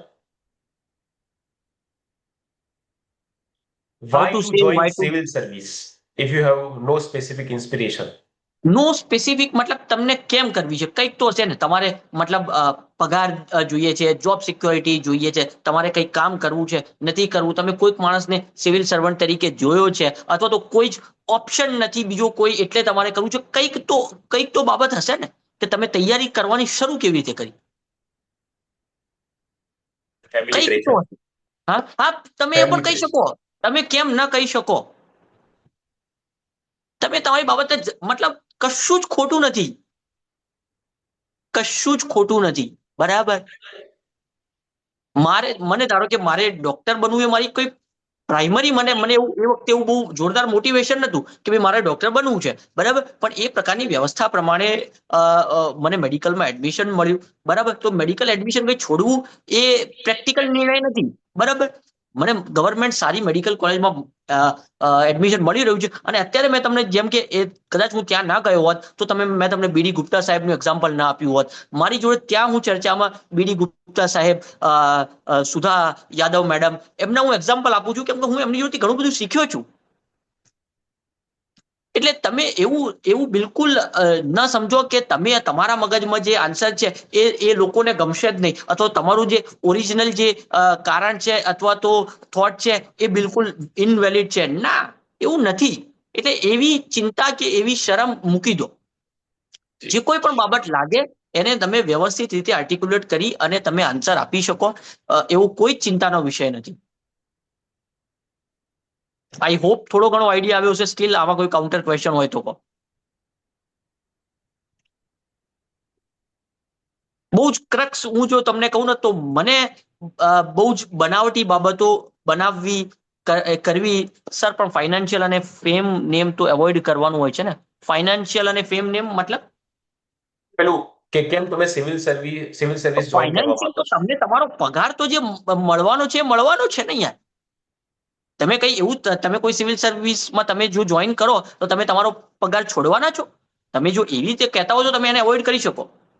તમારું એ મહેનતાણું છે ને, તમે જે કામ કરો, જે તમારા કાયદાકીય અને વ્યવસ્થા પ્રમાણે તમને જે જવાબદારી સોંપવામાં આવી છે એને તમે પૂર્ણતઃ સારી રીતે તમે નિભાવો છો અને એના સંદર્ભમાં તમને તમારું ઘર પરિવાર બાબતો જે તમારી અન્ય જવાબદારીઓ છે એને ચલાવવા માટે તમને એક પગાર આપવામાં આવે છે. તો એ તો એમાં શું ખોટું છે? Nothing wrong. જો તમે એવું કહેતા હોય તો મતલબ અત્યારે આ જે 8 પે કમિશન આવી રહ્યું છે એના સંદર્ભમાં આપણે ચર્ચાઓ કરી રહ્યા છે અને આપણો પગાર આટલો વધવો જોઈએ, જેની કર્મચારી મંડળ, યુનિયન બધી બાબતો જે રજૂઆત કરે છે એ શું ખોટું છે? તમારે મતલબ તમારો પગાર વધારો ન થવો જોઈએ? જે સમયની જરૂરિયાત હોય એ પ્રમાણે તમારી અંદર અત્યારે જેમ કે ડીએ લેટ આવ્યું છે તો કેટલાક લોકો ડીએ ના સંદર્ભમાં ચર્ચા કરતા હોય છે કે હજુ સુધી જાહેર નથી. તો એ પ્રકારે તમે યોગ્ય ફોરમમાં યોગ્ય રીતે તમે ચર્ચા કરી શકો ને. તમે બિલકુલ એવું વિચારો કે તમારે આદર્શ બની જવાનું છે, તમારે પગાર નથી લેવાનો અને તમારે જોબ કરવાની છે, તો this is not the thing. મતલબ the government or anything that is working. બહુ જ આવી ચિંતાઓમાં ન પડશો દોસ્ત. પર્સનલ ઇન્ટરેસ્ટ ડિસ્પ્લે થાય, હું વાંચી ન શક્યો. પર્સનલ ઇન્ટરેસ્ટ ડિસ્પ્લે થાય તો રોંગ સાઇન ના જાય? શું કોઈ પબ્લિક ઇન્ટરેસ્ટ આપવો જરૂરી છે? તમે કરપ્શન કરવાના હોય તો એ that is a personal interest કે તમે તમારો પગાર કરતા તમે વધારે લઈ રહ્યા છો, પણ તમે પગાર તો લેવાના છો ને. પગાર તો તમને મળવાનો છે ને. That is not a personal interest. એવી બાબતોમાં કઈ વાંધો નથી ને.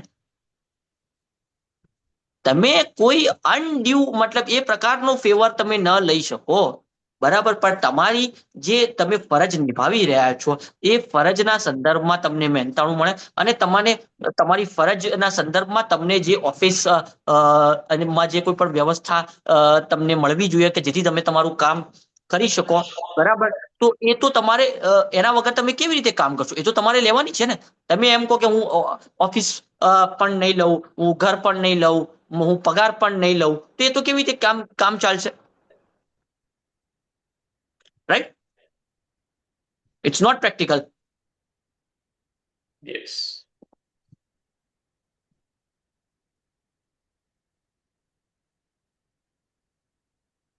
Next question.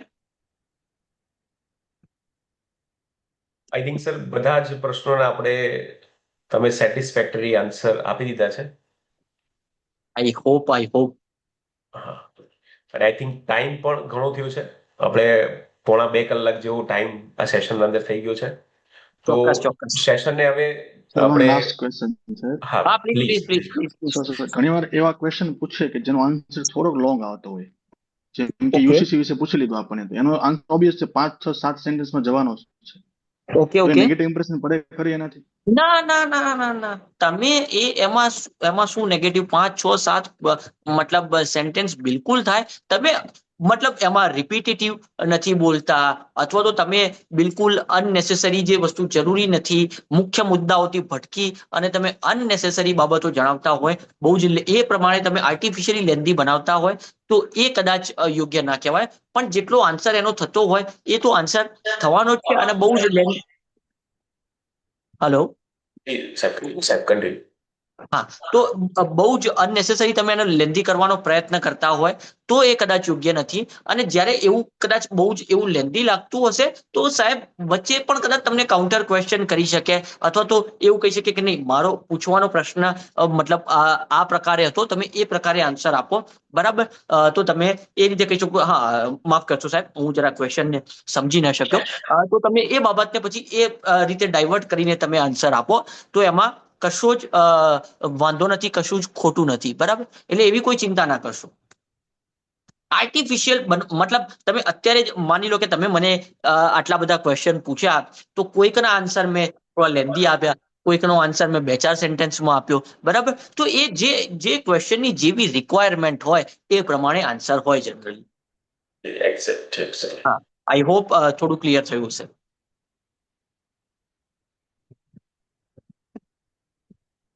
એની મોર ક્વેશ્ચન્સ? આનંદભાઈ, થેન્ક થેન્ક યુ બોથ સાહેબ. આપને સાહેબ આપનો આભાર વ્યક્ત કરી રહ્યા છે. તો વિદ્યાર્થી મિત્રો, સેશનને લગભગ ડોક્ટર સાહેબે આપણા જેટલા પણ તમારા પ્રશ્નો હતા એનો બહુ જ શાંતિથી અને બહુ જ વિસ્તૃત રીતે જવાબ આપ્યો છે.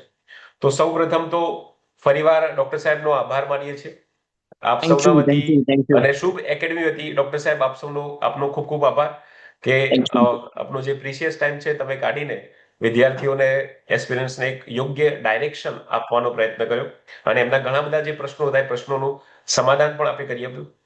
અને આપનું જે વ્યસ્ત સ્કેડ્યુલ છે એમાંથી ટાઈમ કાઢવો, મને ખબર છે કે બહુ ઘણો બધો તમારા કામકાજ હોય છે. તો અગેન ખૂબ ખૂબ આભાર. Thank you.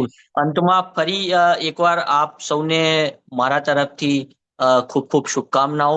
આપ પોતાની જે કોઈ પણ તૈયારી છે એને કન્ટિન્યુ રાખો. જ્યારે પણ આપણું ઇન્ટરવ્યુ હોય ત્યારે બિલકુલ કોન્ફિડન્ટલી તમે જાઓ. કોઈ પણ પ્રકારની ચિંતાઓ અનનેસેસરી જે છે એને મૂકી દો.